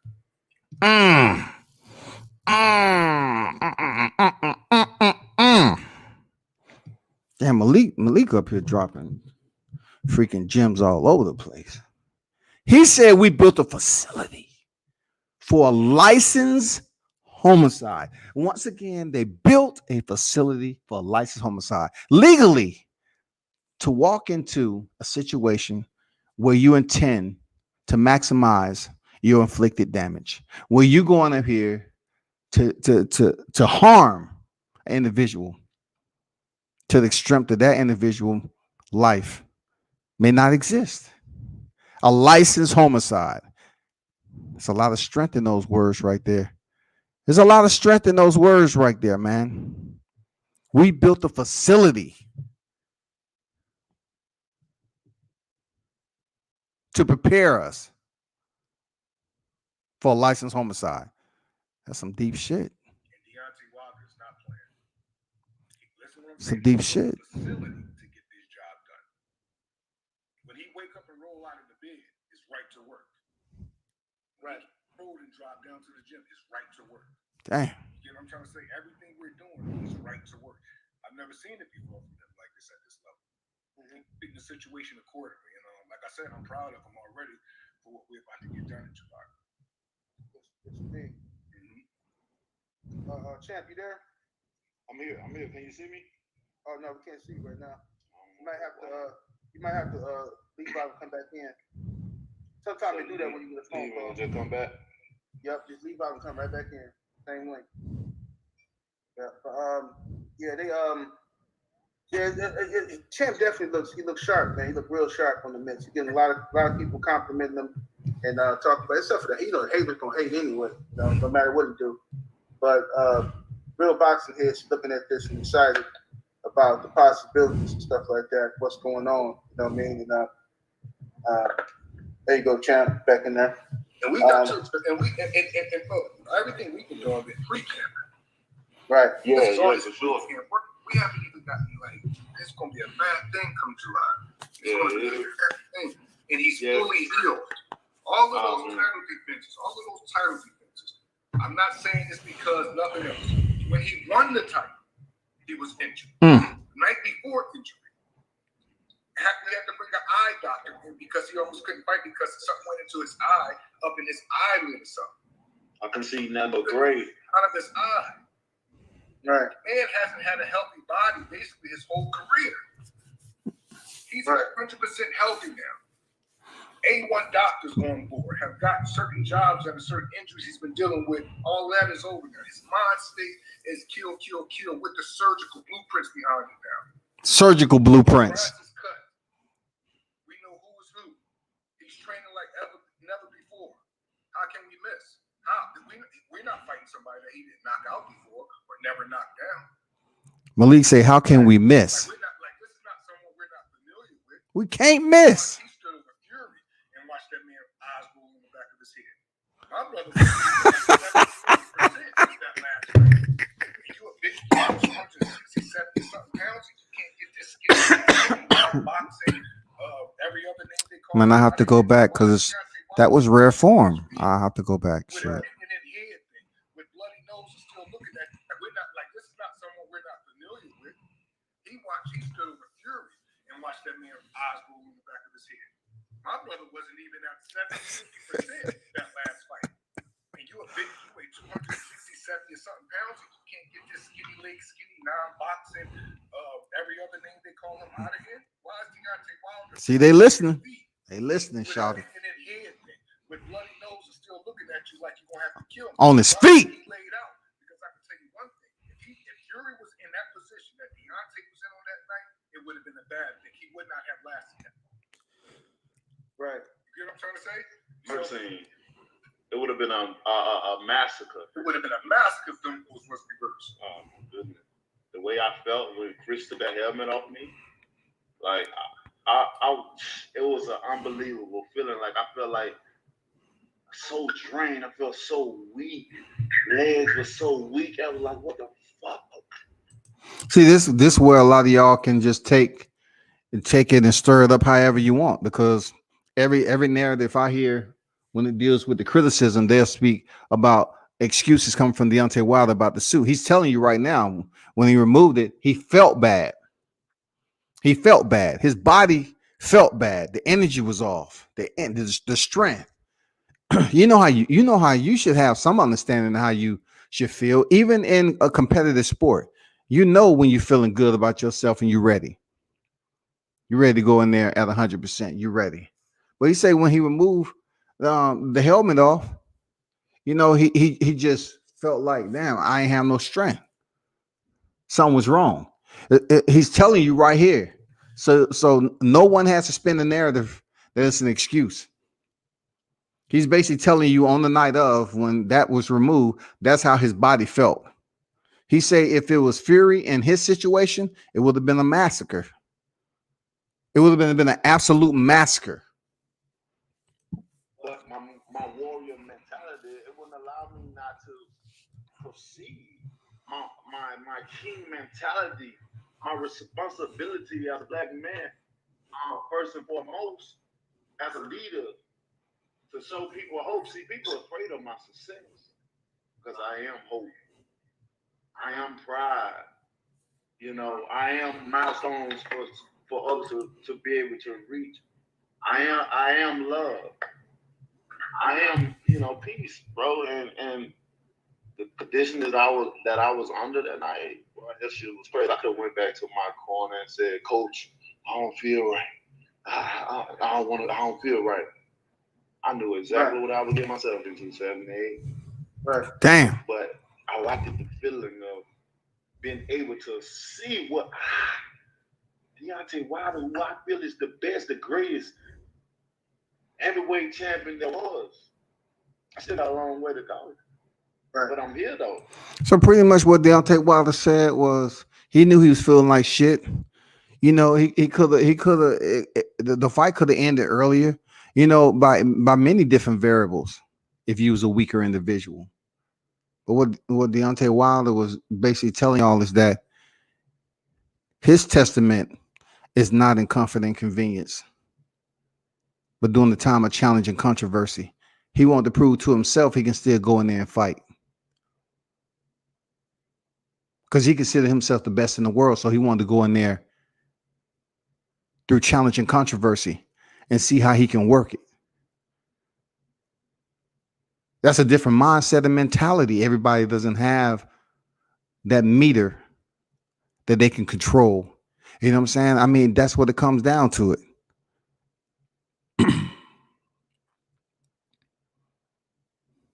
He said he knew, but he still wanted to go in there and get it in. I mean, what else you want to know? He's cut from a different cloth, man. That's the thing about it. My career ain't over with. I ain't done. It ain't like I can't continue or proceed because I am here. Yes, indeed. And man, I love where I am. Again, my mindset is right now. It's just different right now, and I think if you've been a fighter before or had to train for any comeback, and you know how the mind can change, especially when you're dealing with combat, then you know where my state of mind is at this moment in time. And you got to keep in mind it's been for about a year or so. So, yes, sir. Oh, wait, my brother Malik on mute. Hold on one second. There you go. Here you go, brother Malik. You got some journalists out here. I read and I see certain interviews, and they say, "Well, he hasn't been in the ring since he lost to Fury. How is he going to do it?" And I'm like, "Well, Fury hasn't been in the ring since he fought Deontay. Right. Not like Fury's been busy. Deontay hasn't. Lost that fight, no exaggeration at all. We'll say Deontay got out the ring at, let's say, 12:45. With all that shit was going on, doctors, just everything that's going on, feeling that mode, 12:45, we out the ring by 3 a.m. We was already putting the plate together for what's going on now.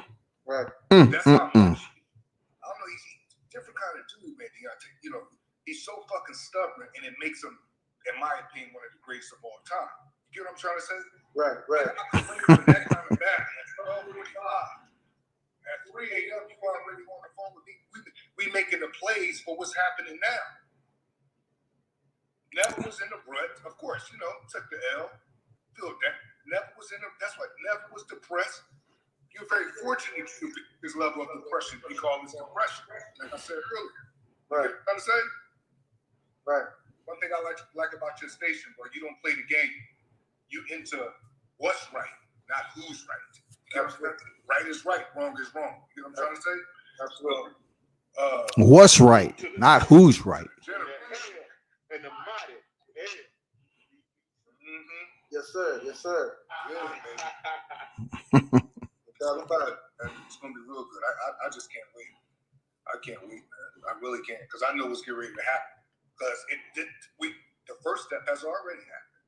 They didn't think we was going to do it in the courtroom. That happened. He threw a monkey wrench on top inside the whole everyone's plans. You know, Fury and Joshua's fighting with each other like little cat and dogs now. Deontay is still back, training, working hard. We seeing everybody in the little hotel mansions wearing Versace. Deontay actually owned penthouses like that. He's not in someone else's other penthouse with his Versace robes on. While they doing all that partying, all that flying here, flying there, he's in the lab. Right. While they doing all that partying, he's doing cryo. While they doing all that partying, I'm doing film study. While they doing all that partying, we strategizing. While they was doing all that talking, he was quiet the whole time. He was building for what's about to happen right now. It's all ordained. It's all ordained. Yes, sir. Sir. And you know what? So I don't know how much you want to reveal, but what y'all got cooking, man? Is it another piece to the puzzle, man, coming through, champ? You on what? Look. 7-8 asked that sport, and both Deontay and Malik smile because they know what's cooking. They know what's cooking. Both of them, it haven't been too much smile from Malik the entire time, but both of them, that's two people that linked up just then and understand what's going on, what they have planned. And the funny part about it is that we don't know.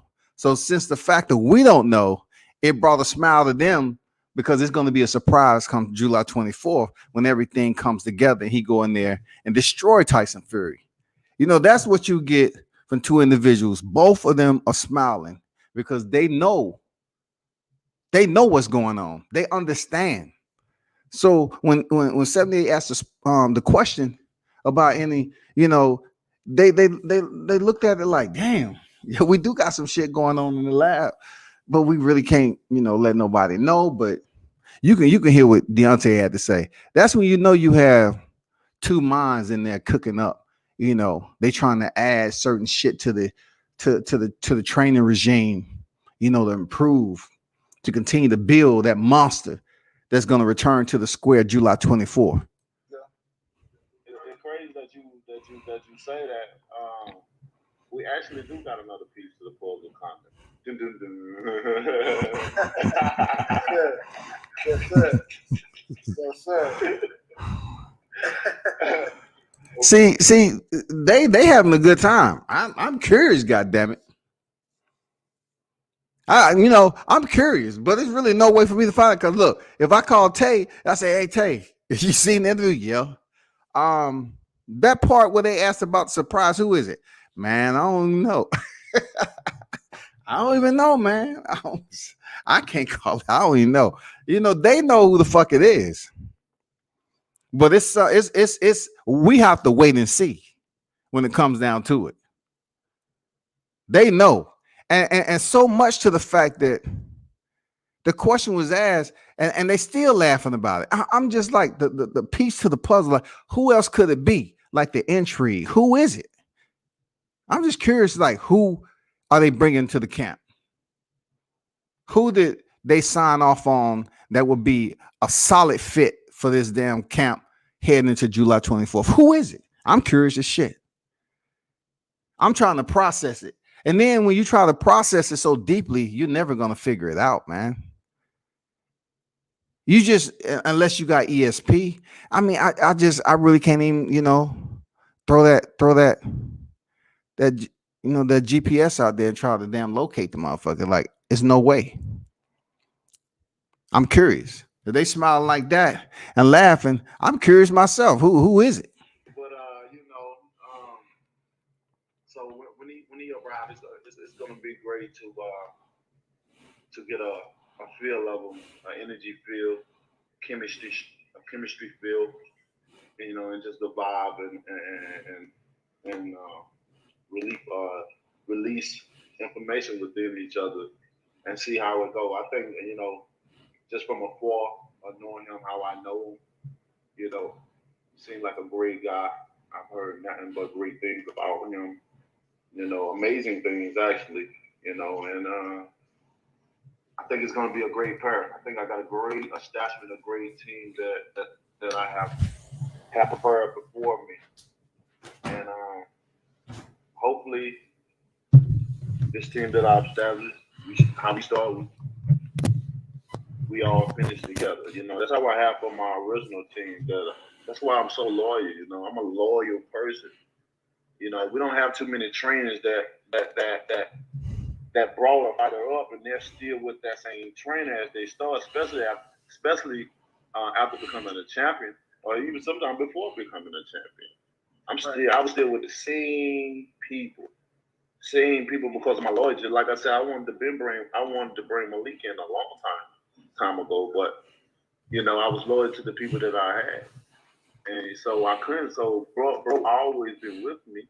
You know, like you said, he always been in every fucking camp that I had. So our chemistry has, from day one, was that, and it has grown over the years into now. Like, it is crazy. It's like we can go years without even talking to each other.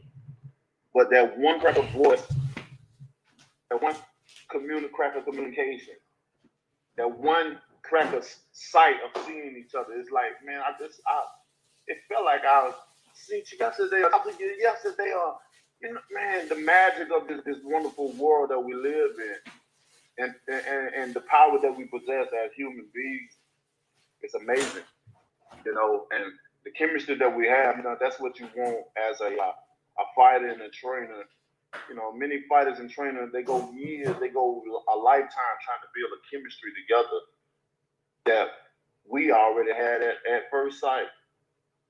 Love at first sight. Absolutely. That's my brother. I love my brother.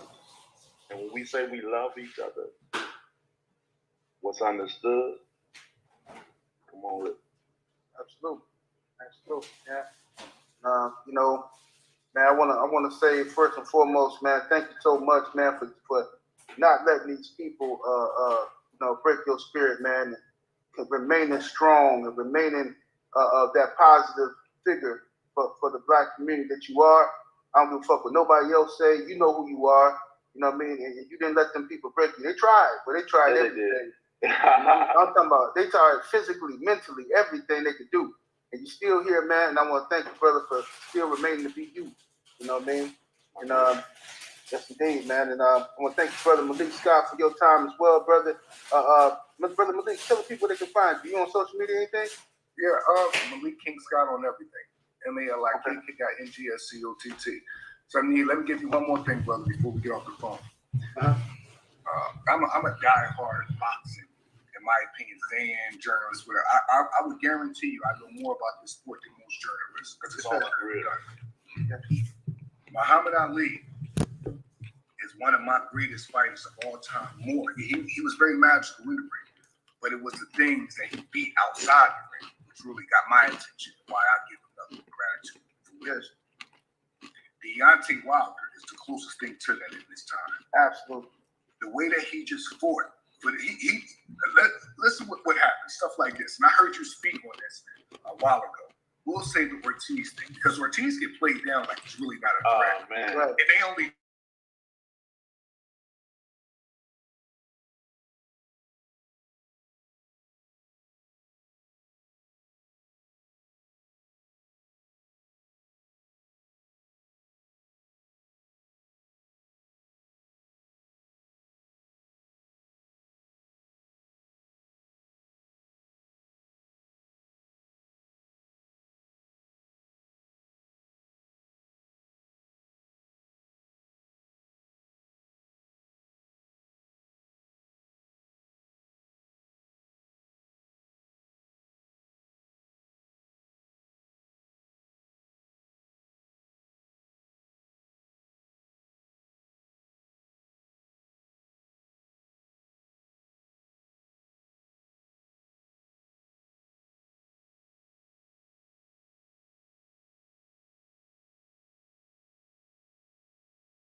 off of my shit, then you have to chill, man.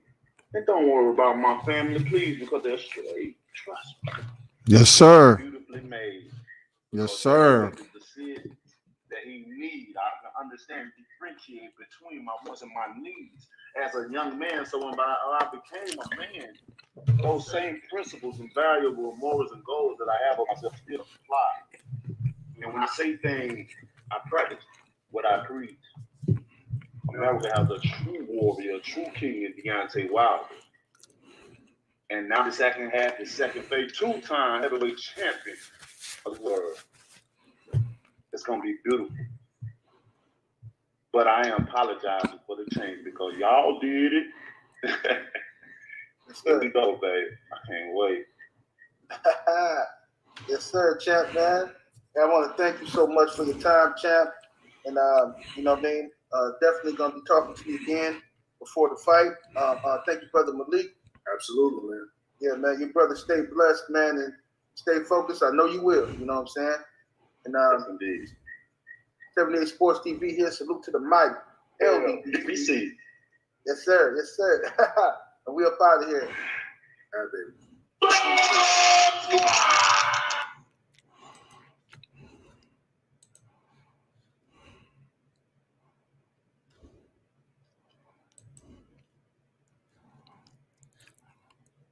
Well, my people, those of you that sat through the entire, once again, I want to give a shout out and thank you to 78 Sports, man, for allowing me to, do an overlay on his vid because that is his interview with the champ.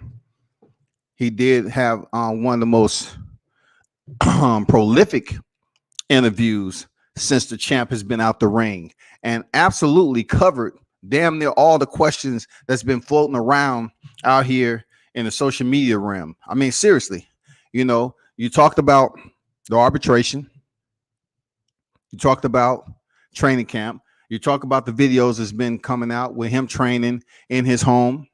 You know what I'm saying? The facility that they built to commit a licensed homicide. That means they're straight to the point. We're coming for retribution. We coming from blood. You know what I'm saying? Commend them for keeping it all the way a buck, for telling the truth. You know what I'm saying? There's no other way for you to put it. You know what I'm saying? Everything that you wanted, all the questions you had, pretty much summed it up in that interview. Damn good interview, man. When I saw it pop up in the premiere, I was like, this is what we've been waiting on. Not only you get Deontay Wilder, but you get Malik Scott too. Malik is in a different position right now. So like he said, they're in the lab cooking and they're strategizing. He's doing film study. Deontay Wilder's up there putting in work. And I know there was comments made from Carpenter saying he was training, in his living room or whatever he said. Why, you didn't hear too much hate and negativity. I think the interview was well put. You know what I'm saying? He kept it lighthearted. He didn't even go in and make it about somebody else. He kept it on the task at hand. He kept it on him. He kept it on his camp. He kept the entire conversation on his focus heading to July 24th. I liked it, man. I love the video, bro. Like I love the conversation that was in the video. And what they said at the end, both of them, they was pretty much telling y'all what it is, man. What's going down from whoever it is that's going to be that magical puzzle piece in their camp, to Deontay basically saying he going out on his shield. Don't worry about my family.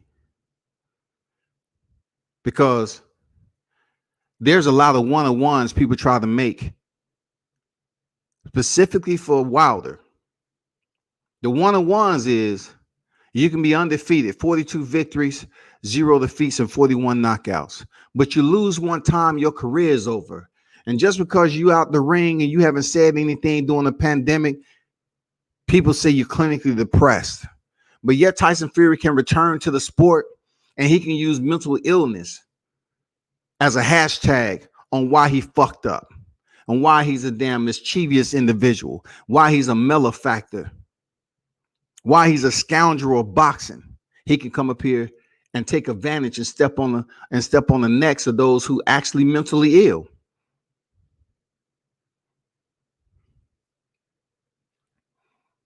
But if it's mental illness, why haven't we heard anything else about it? And then on top of that, the man get on TV and his father's talking about they're going to cave Deontay Wilders, skull in again. Where's the mental illness aspect of it? So really, I'm very short on trying to listen to panels talk about, did you hear? They said they created the facility for licensed homicide. Don't this take you back to when they was on the Breakfast Club and he said the bronze bomber want to catch a body? This is a repeated behavior. He wants to kill. Do you hear me? You're going to have motherfuckers out there whining like that.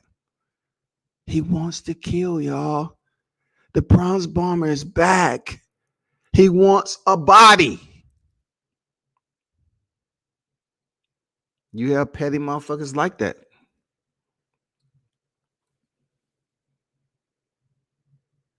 The man ended the fight on his feet, still fighting for his life. You know what I'm saying? And as I said so many times before, if you don't respect that in the sport of combat, then you're not here for the sport of combat in reality. You're just here to watch it. You're not really a true hardcore dedicated fan who will look at a fight more than once, who will attempt to look at both fighters and their performances instead of looking at your favorite fighter. That's my whole point in this entire thing. I have my own specific reasons of fighters who I support heavy, in boxing. I have my own reasons, like Joshua Greer. I support Joshua Greer heavy. He's been out of the limelight, but I support him heavy along with, the number one Deontay Wilder bronze bomber nation. I've taken ridicule for it. A lot of people who cover Deontay Wilder, LDBC, they took ridicule for Deontay Wilder. Absolutely. And it was a YouTube war going on here. And they're trying to make it racist. You know what I'm saying? Trying to make it black against brown and all this other shit.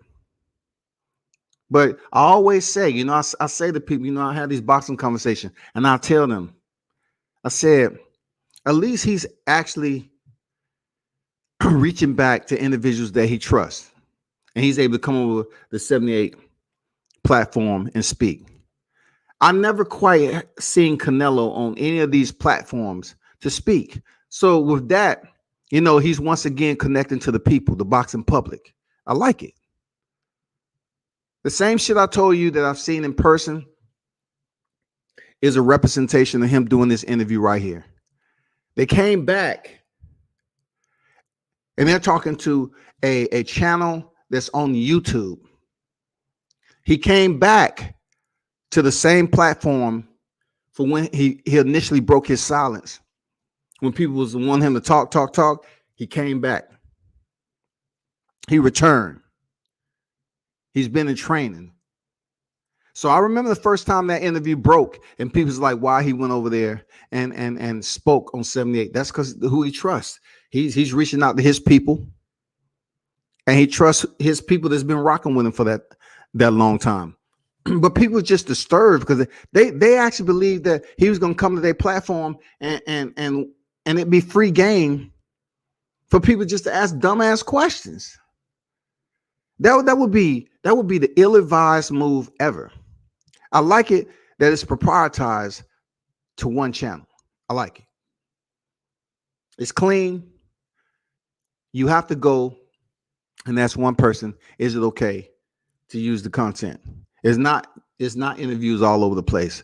But in reality, I want to tell y'all this. Appreciate the ones who turned up and tuned in today on this Sunday. Appreciate you. Real talk.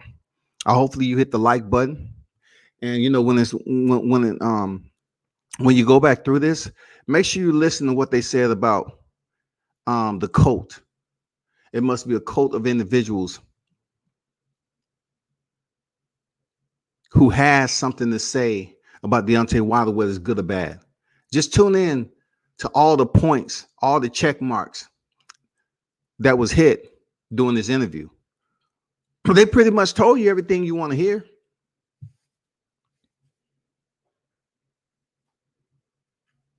It was clean. They didn't really talk about February 22nd. He briefly touched on it, but more so, he want the fans to stay focused on his return to the ring for this trilogy. He want the fans to understand what Malik Scott said. Malik said not only was he when he left the ring February 22nd, but he was fighting outside the ring in the arbitration too. He could have very well added Sam to his legacy of ridicule. You know what Sam is, right? He could have added step aside money to his legacy of ridicule. If Deontay Wilder would have took step aside money, you're talking about a tsunami of ridicule that would have attempted to drown him. That's absolute fact. All the bow ties that would have came with that suit. Oh, he took step aside money. He's exactly what we thought he was. He's scared. He's mentally broken, depressed. He's weak. He's done. He'll never box again. He took step aside money. He don't want to fight. Everything that I have to listen to that a lot of people have heard in the media, Deontay Wilder probably knows that shit too. Why would he take step aside money when he want to go in there and take this man's head off?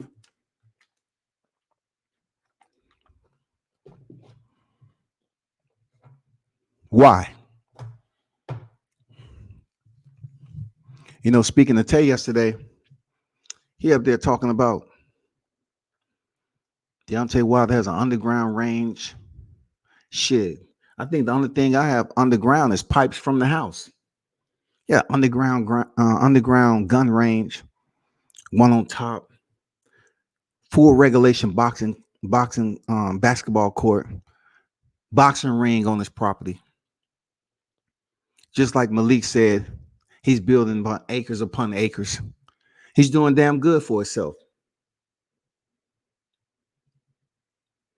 He said, you put the hatred in his heart. That's what Deontay Wilder, you put the hatred in his heart.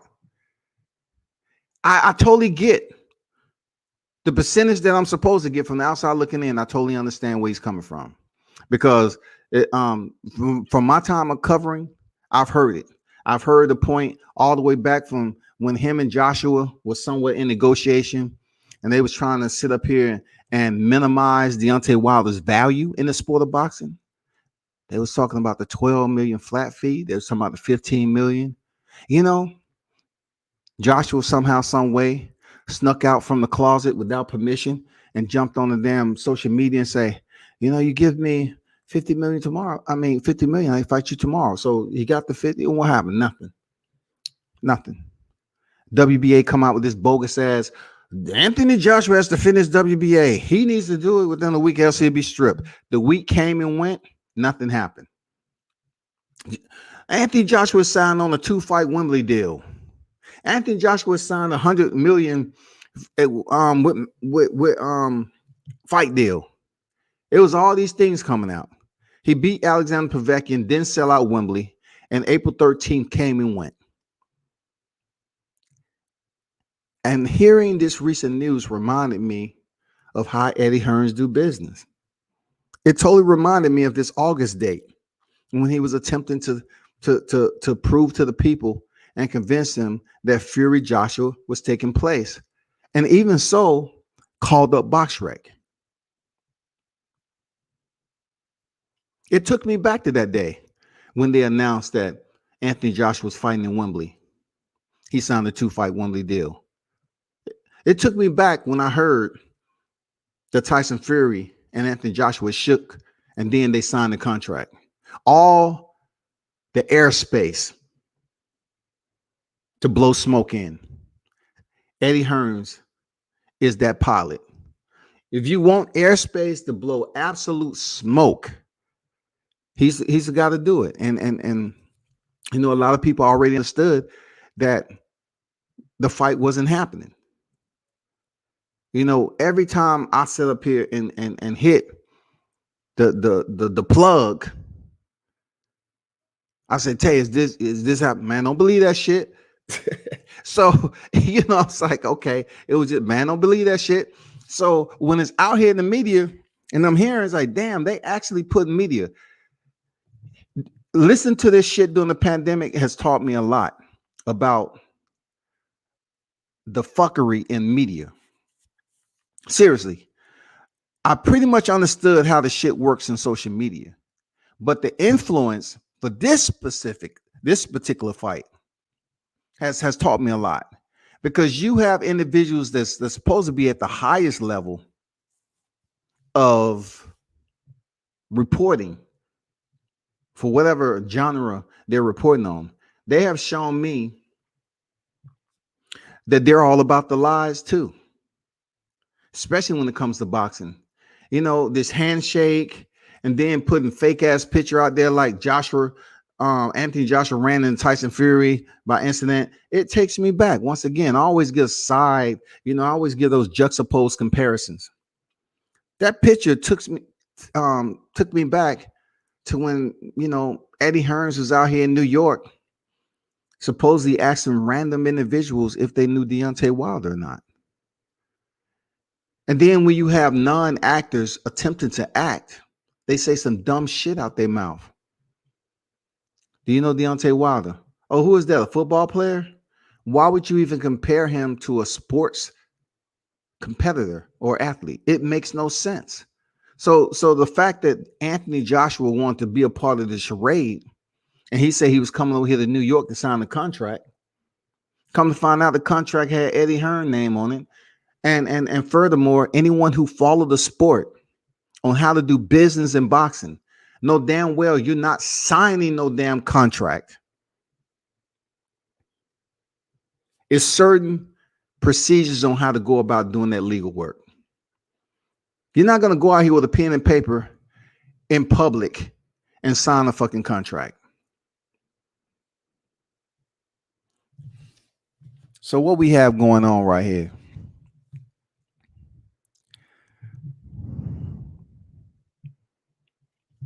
What we have going on. We have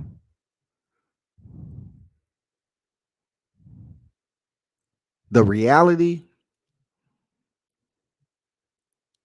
that has taken place and potentially changed the sport as we know it.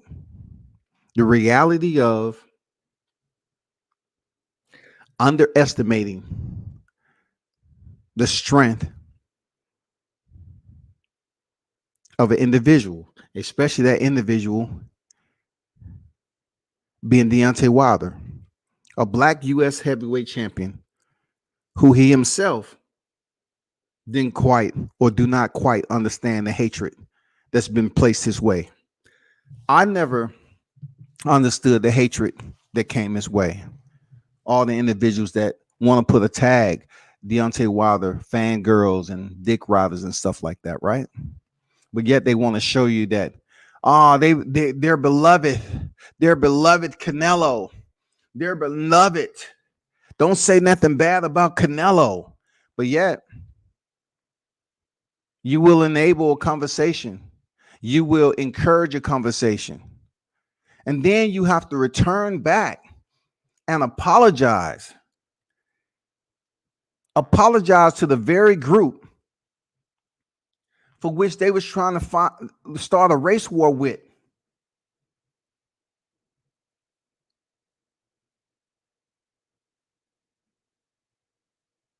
You criticizing the LDBC and you want to drop racial derogatory terms, and it's always a monkey. I've had that shit in my live chat. It's always a monkey. It's always fruits that they believe black people eat. But yet, during the entire time, people, it was only them trying to reach out for help to try to get the champ to come to their channel. They really, truly wanted the champ to come through. Not understanding that his people was out here looking, listening, learning, and understanding what was going on. You the one put hatred in his heart. So now you have to deal with the fact that the arbitration has been cleared. Some of you still don't get it. Some of you are still put up or have topics where you would try to discredit what Tyson Fury's actions can be moving forward. You want to continue to say, okay, Tyson Fury, he can pretty much do what he want to do. He don't have to fight Deontay Wilder. He doesn't. How stupid that would be for him to place himself in another legal court battle and lose money. You want to talk about Deontay Wilder step aside money? Tyson Fury doesn't fight Deontay Wilder. He's coming out of pocket. If Deontay Wilder is building acres upon acres, Tyson Fury is going to help him pay for the next acre he's about to get because he has to fight him. Now, whether Tyson Fury steps in the ring with that WBC belt, I don't know. He might be in the gym, but Tyson Fury may very well quit. He may bow out. He may fall back. He may feel comfortable just trying to go over there and make a bag with Anthony Joshua. But it won't be the same. Because you know why? Because those UK fight fans over there, all of them are not ignorant imbeciles. You know what I'm saying? The reason why I'm saying that, they're not stupid individuals where this specific incident dealing with Joshua and Fury, they're not going to sit up there like clones, mannequins, and say this is the best heavyweight fight in boxing. They're not going to do that. They're not going to say, hey, guess what? Tyson Fury vacated or dropped the WBC belt like Riddick Bowe did. Him and Anthony Joshua fighting. Ooh, the UK fans are going to be like, hell no. Why? We're just going to see Anthony Joshua and Tyson Fury fight. Tyson Fury didn't want to fight Deontay Wilder. They're not stupid. They're going to want to see the most dangerous man go in there and fight Fury, then happen to turn around and fight Joshua. If you want to see Joshua drop belts like change, wait till Deontay Wilder calls him out. Wait till Anthony Joshua has to step in the ring without talking about, oh, well, I don't want Deontay Wilder. You know, I want to put a restraining order. I don't want any of this. Watch what happens when I tell you. When July 24th, the fight heard all around the world. When you hear the drums beating in that motherfucker.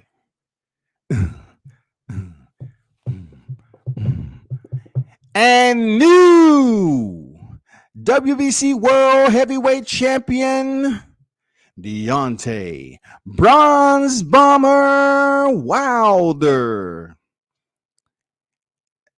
Right then and there, people are going to lose their mind to the point where if they sit home with their girl, they're going to be like, hey, I'm just got to go for a ride right now. I'll be back. No, I just heard the announcement. Relax. Don't go driving right now. You're not fit. You're not mentally fit to go out. Don't do it. I have to go out. Babe, not only did Tyson Fury lose the belt, but I betted the mortgage on it.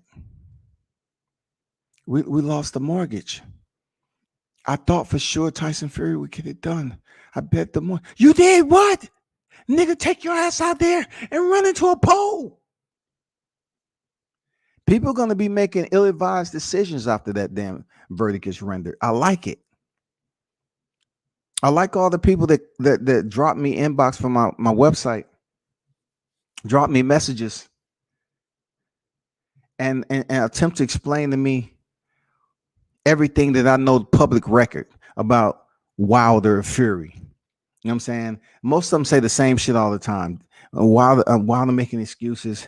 He can't box. He can't do this. And then now they're a little bit hesitant, just a little bit, because he has training. He's been out there. He's remained focused. And first and foremost, they did not respect the fact that Deontay Wilder, the level of strength that he had to continue to fight after taking a beating the way he did February.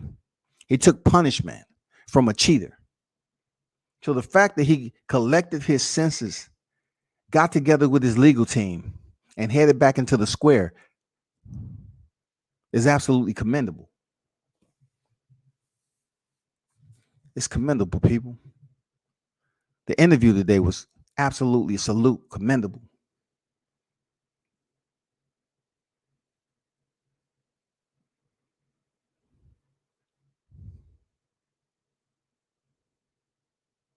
Y'all tune in to 78's interview for the full interview. Y'all need to check that out because it answers a lot of questions that you wanted. Even the naysayers, just check out the interview and listen to the words that was passed in dialogue on that interview. I think it will sit well with you to understand that, if you was a Deontay Wilder fan, you're feeling much, much better on top of the spirit that you already had. And then if you was a naysayer, a critic, a hater, then you too can watch that interview and say to yourself, I have a decision to make. I might have fucked up. I just might have fucked up. God damn. I've been hating on this dude for the longest shit. I might have fucked up. Some of that hatred that he has right now might be because of what was said out there from various people.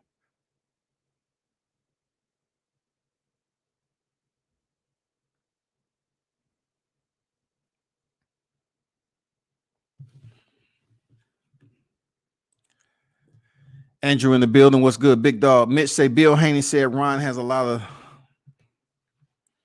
bitch in him. I agree. Hey, people, before I change subjects, once again, salute the 78 Sports TV, the LDBC. Appreciate you for allowing me to provide an overlay on your interview. But those of you that's tuned in, make sure you tune in to 78's interview. It's a straight through interview from start to finish of this interview with Deontay Wilder and Malik Scott. All right, y'all be sure to check that out and go over there and sub to the channel.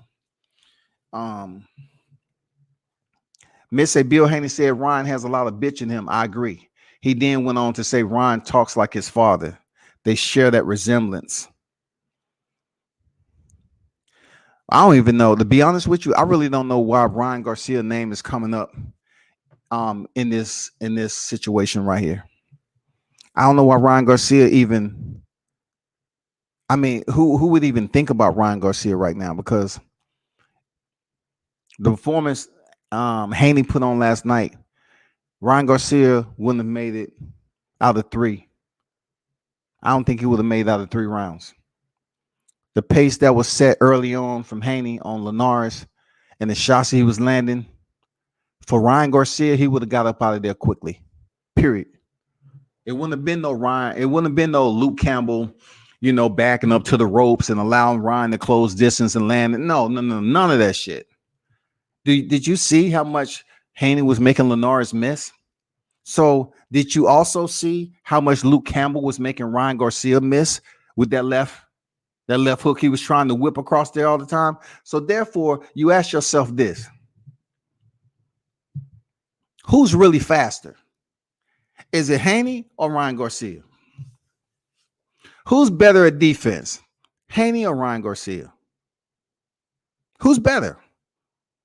Ryan Garcia's defense don't even come close to scratching anywhere close in the proximity of what we seen last night.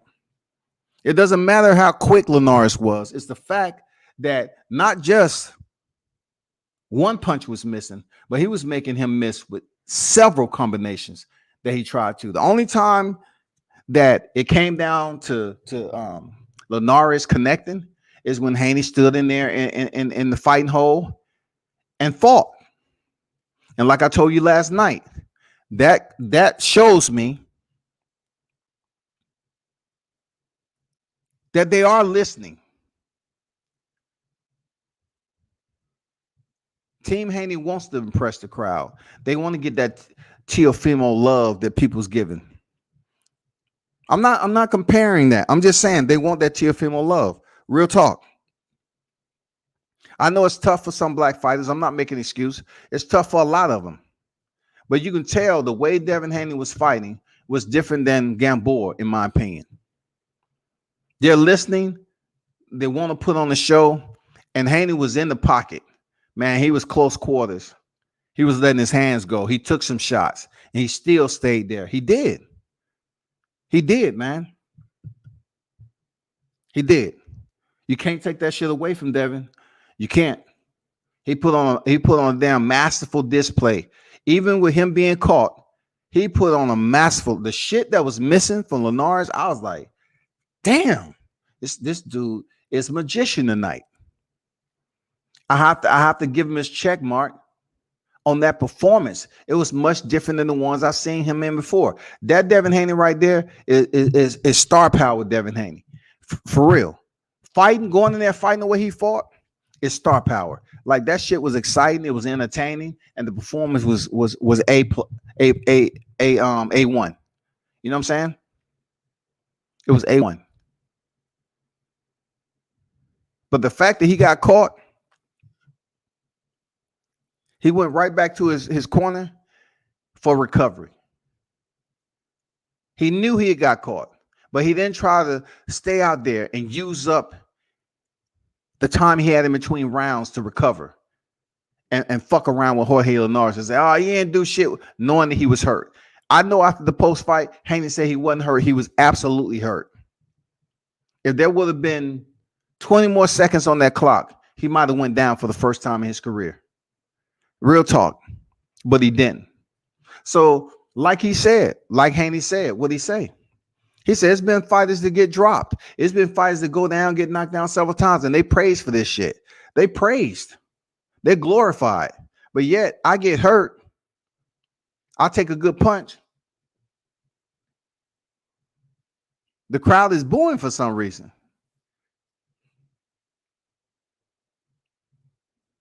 And just let me give you my simplest perspective on why the crowd is booing. When it comes to certain fighters that has this bravado, the crowd may have been booing because when it comes to the Haneys, they've been around for a while. He's a young lion in the game. He's only 22 years old, and they pretty much probably are trying to live vicariously in some way, shape, or form through Devin Haney. You know, he does his IG shit, and they know they're well off and they're in the game of boxing and they're respected. They've been around since the young, youthful days up to now. Sometimes in negativity, people let you know how much power you truly possess in this lifetime. Like, just like Deontay Wilder said, like, when I wasn't around, people was talking about me. Like, you helped me understand how important I am as a person because you continue to talk negative and say shit about me. With Devin Haney, them booing, it may be the fact that they're saying he showed us something different. He already has a big name in boxing, but he showed us something different. We was hoping Linares, who has 5 losses by knockouts, have his moment with a name at the expense of Devin Haney. Seriously. So they was up there saying, like, man, we was hoping that Devin Haney loses, man, and give Jorge Linares another Latino or whatever, where I know he lives in Japan and so forth, another Mexican fighter a chance. I understand it's always going to be black, Latino, black, Mexican when it comes to the sport of boxing. Always. But to put on the performance that he did and walk up out of there, he doesn't have to ask Jorge Linares how his power felt. A person like me, I don't want to know anything. I beat you. I don't want to ask you anything after the fight. I don't need for you to give me a disingenuous answer. I don't need to ask you, hey, man, how was my power? Stop. Look, if you don't possess punching power like you want to, continue to do what you fucking did. Yesterday, you showed, man, that you could connect. Your connect rate was on a whole nother level, bro. Like, your defense was sick yesterday. He is who he is as a boxer.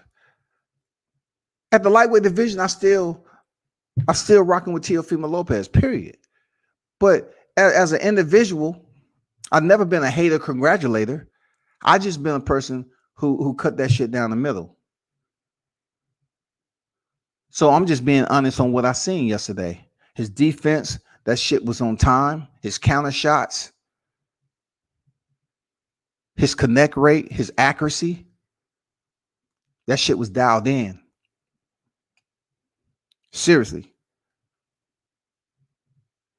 And anyone who didn't like Devin Haney's performance, they wasn't there to see him fight. They was just there to see him lose. You know what I'm saying? They wasn't there to see any improvement. They was there to see Linares defeat him. That's all. Because you can't sit up here and criticize him getting hurt. You can't sit up here and just focus on, okay, he got hurt. Like that was an entire fight. But Jorge Linares may have won 2 rounds. 2 rounds. Like Linares, when you was doing that Matador shit, do you believe that you was ahead on the scorecards? Or were you basing everything on the last round? The last 2 championship rounds. Did you believe in the 11th you could get it done? Because you didn't. Did you believe in the 12th you can get it done? Because you didn't. How many times did Haney connect on you? And I know this was fucking Linares up. Jorge was in there saying, damn, this dude keep hitting me in the head, right? Why can't I hit him in the head? Linares was swinging and headhunting when he kept feeling those gloves pop off, pop, pop, pop, pop, pop, pop, pop. It was just like goddamn movie popcorn. You know, the old time you used to walk in the movie and you hear that damn popcorn machine popping, pop, pop, pop. That's what Linares was feeling. But when he tried to create his own, when he's trying to cook his own popcorn, it was nothing there. Absolutely nothing there, Shawty, until the later round. He was gone. Poof. David Copperfield. Blame. Whatever magician you want to, he was gone. Disappear. And Linares was frustrated off that shit because he felt that he had enough. And when he threw his punches, they had some zip to him. I was like, damn, he's throwing some mustard out that motherfucker. But Haney was gone. He wasn't even nowhere around. Footwork tremendous. Now, leading up to the fight between him and Tio, yeah, I want to see it more now. Before I wasn't too much on board with it because I was like, hey, you know what? It doesn't make any sense, whatever. You know, go to the big money fights or whatever. But after last night, him fighting Linares, I would tell you that fight that he had with Linares was much more exciting than Vasyl Lomachenko fight with Linares, in my opinion. That's just me. All the times he made a miss, the connect rate that he was landing, period. It was a much more exciting fight to me. Because a lot of people have been wanting him to get outside that boxing. It's boxing, it's hit or not get hit. And look, last night he showed you, yes, it was about the boxing. But in the process, he was boxing so close at distance to Linares that it could have turned into a Stephen Fulton, Angelo Leo type of fight. It could have turned into a Brandon Rios and Luis Nery type of fight. It could have turned into an Errol Spence, Sean Porter type of fight. But the unique dynamic was that Haney was boxing close distance and being elusive. So being that Jorge Linares could not find the head of Devin Haney, that's what changed the perspective of the fight, where people start to perk up and say, damn, he landing. If he ain't landing a jab on that mug, he landing a 2, a 4. I mean, he was just landing at will on Linares. But getting comfortable, I wouldn't call it complacency, getting comfortable, he decided to stand too long in the pocket with a fighter who transferred his power over to the later rounds. The reason why Linares was able to do that, because I don't think he was affected by Devin Haney's punches. as much. So therefore, he was able to continue with his cardio and how great a shape he was in. He was able to go to the late rounds and finally catch Devin Haney. Why? Because they stood and traded. Devin decided to stand and trade with Linares, who's a heavier puncher than he is. So it took him the 11th round to get his legs underneath him. Once you saw he had his legs back, he went back to work. It wasn't no hanging out on the outside, hanging out on the ropes and shit. He went back to work. But he didn't go back to work as actively as he did early in the fight. That punch hurt him. Now I'm curious to see how him and Teofimo match up. Because Teofimo is not a Jorge Linares, nor am I going to sit up here and say Teofimo has less power than Linares. Teofimo is a heavier puncher than Linares. His footwork is way better than Linares. It will be a solid fight for all the belts, if that's the case. Will it happen? I don't know. But in order for it to be for all the belts, Team Haney is going to have to petition for the franchise. I said it before. Ryan Punk ass tweeted something about the fight. A media member asked Bill about it. That was his response. Oh, for real? God damn. Hey man, they've been around the sport. You know how Bill get down. None of these fighters should be compared to Floyd straight up. I agree, but Mitch. Salute the Mitch in the building. Salute the Blueprint Sports. What's good? He said they compare AB to Floyd, and look what happened. Floyd had popped at 130 and 40. He has popped at 130 and 40. Well,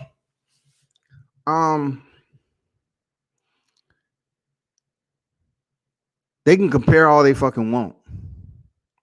But one thing that we know to be true in comparison is that discipline-wise, when it comes to the gym, it boils down to the non-drinking factor, non-smoking factor. You know what I'm saying? Not being a regular nightlife associate. It comes down to that. Taking care of your body. If Skip Mark wasn't Team Haney, he'd be yelling Haney went life and death and got exposed. LOL hypocrites. Absolutely, Blueprint. Absolutely. But no love today for that. I just read it because you put it in there. I appreciate you mentioned. He gonna get his. But today Blueprint. Everybody else, Mitch. Everybody else, the Hodges, Jade. Everybody that was tuned in today that pulled up. It was strictly about this interview, and after that, I definitely would touch on the fight and give credit that Devin Haney put on a superb performance yesterday. And yes, certain people are gonna overhype, but when he get hurt, they're quiet as shit. It's only a matter of time before they turn on him too. It's only a matter of time. But the good thing about it, like I said, one thing about Bill Haney, he's a smart, intelligent black man in the sport. He knows how some people are affecting his brand. That's why, he ain't fucking with them, period. But people, it's been an absolute pleasure. Once again, appreciate you, 78 on Sports TV for the interview. Allow me to do an overlay. If you want to see the interview in its entirety, tune in to 78 Sports TV. The interview is posted already. It premiered today. Once again, media on deck, man. July 24th is going down. It's going to be epic. The biggest fight, one of the biggest fight in boxing history. The numbers will surpass it. The top five, like I mentioned so many times before, the top five, like I post up here sometime. Floyd Mayweather, Manny Pacquiao, Floyd Mayweather, Conor McGregor, who's an 0-0 boxer at the time. Marvin Hagler, Sugar Ray Leonard.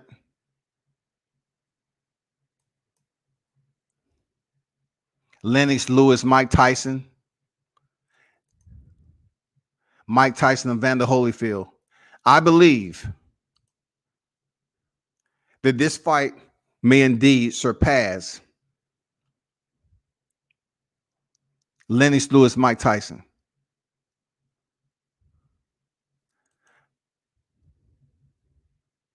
I truly believe it will surpass Lennox Lewis, Mike Tyson. Marvin Hagler, Sugar Ray Leonard, they're not safe either. This fight with Tyson Fury and Deontay Wilder may do 3+ million PPVs. Even us not being out of the pandemic, it has proven that people tune in. People will tune in. Okay? People will tune in. Not just because it's on free T. We have 2 different genres of countries that's tuned in for this fight. Again, it doesn't make a difference, not Anthony Joshua, but it's Tyson Fury. Is the UK going to support Tyson Fury? It doesn't matter. You have a lot of US fans that's calling themselves supporting Tyson Fury. So they're going to pay for the PPV. They're going to pay. Deontay Wilder, him coming out of arbitration, all the training videos and people curious because, you know, they may have the good and bad to say about Deontay. Guess what? They're going to pay to see this fight. I think it may indeed do over 3+ million. And that's ooh, that's gonna rub a lot of people different. I'm telling people paying for this fight. People are paying for this fight more than they did in the rematch because we was coming off a draw. This particular fight right here, the trilogy, we're coming off a fight where people are truly believing that Tyson Fury is gonna go over there and end the fight in 1 round. And then you have the words that you heard from Deontay Wilder saying he's out for retribution. He's out for blood. This is a true, legitimate, bona fide grudge match, and it's personal. So I'm putting my bet that it falls within the 3rd highest PPV ever in boxing history. That's my guess. What's going on? Retro Rob TV in the building. But y'all continue to tune in, man. Hit the like button, share the content, and definitely subscribe to the channel, man. You know what it is. Stop playing.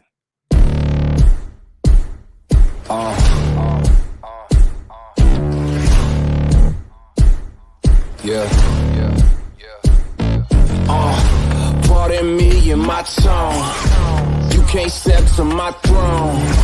They ain't working like me. I did this on my own.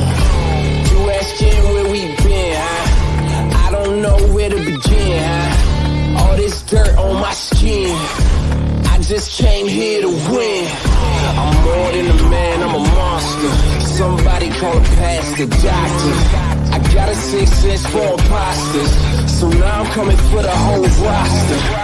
It's not a game, why you playing with me? You could double back, lose track, try and hang with me. It must be in my veins, something you can't tame, cause I break the game. Can't control me. I got the power, I got the keys, cause I break the chains. They try to hold me, I'ma push back, just wait and you'll see.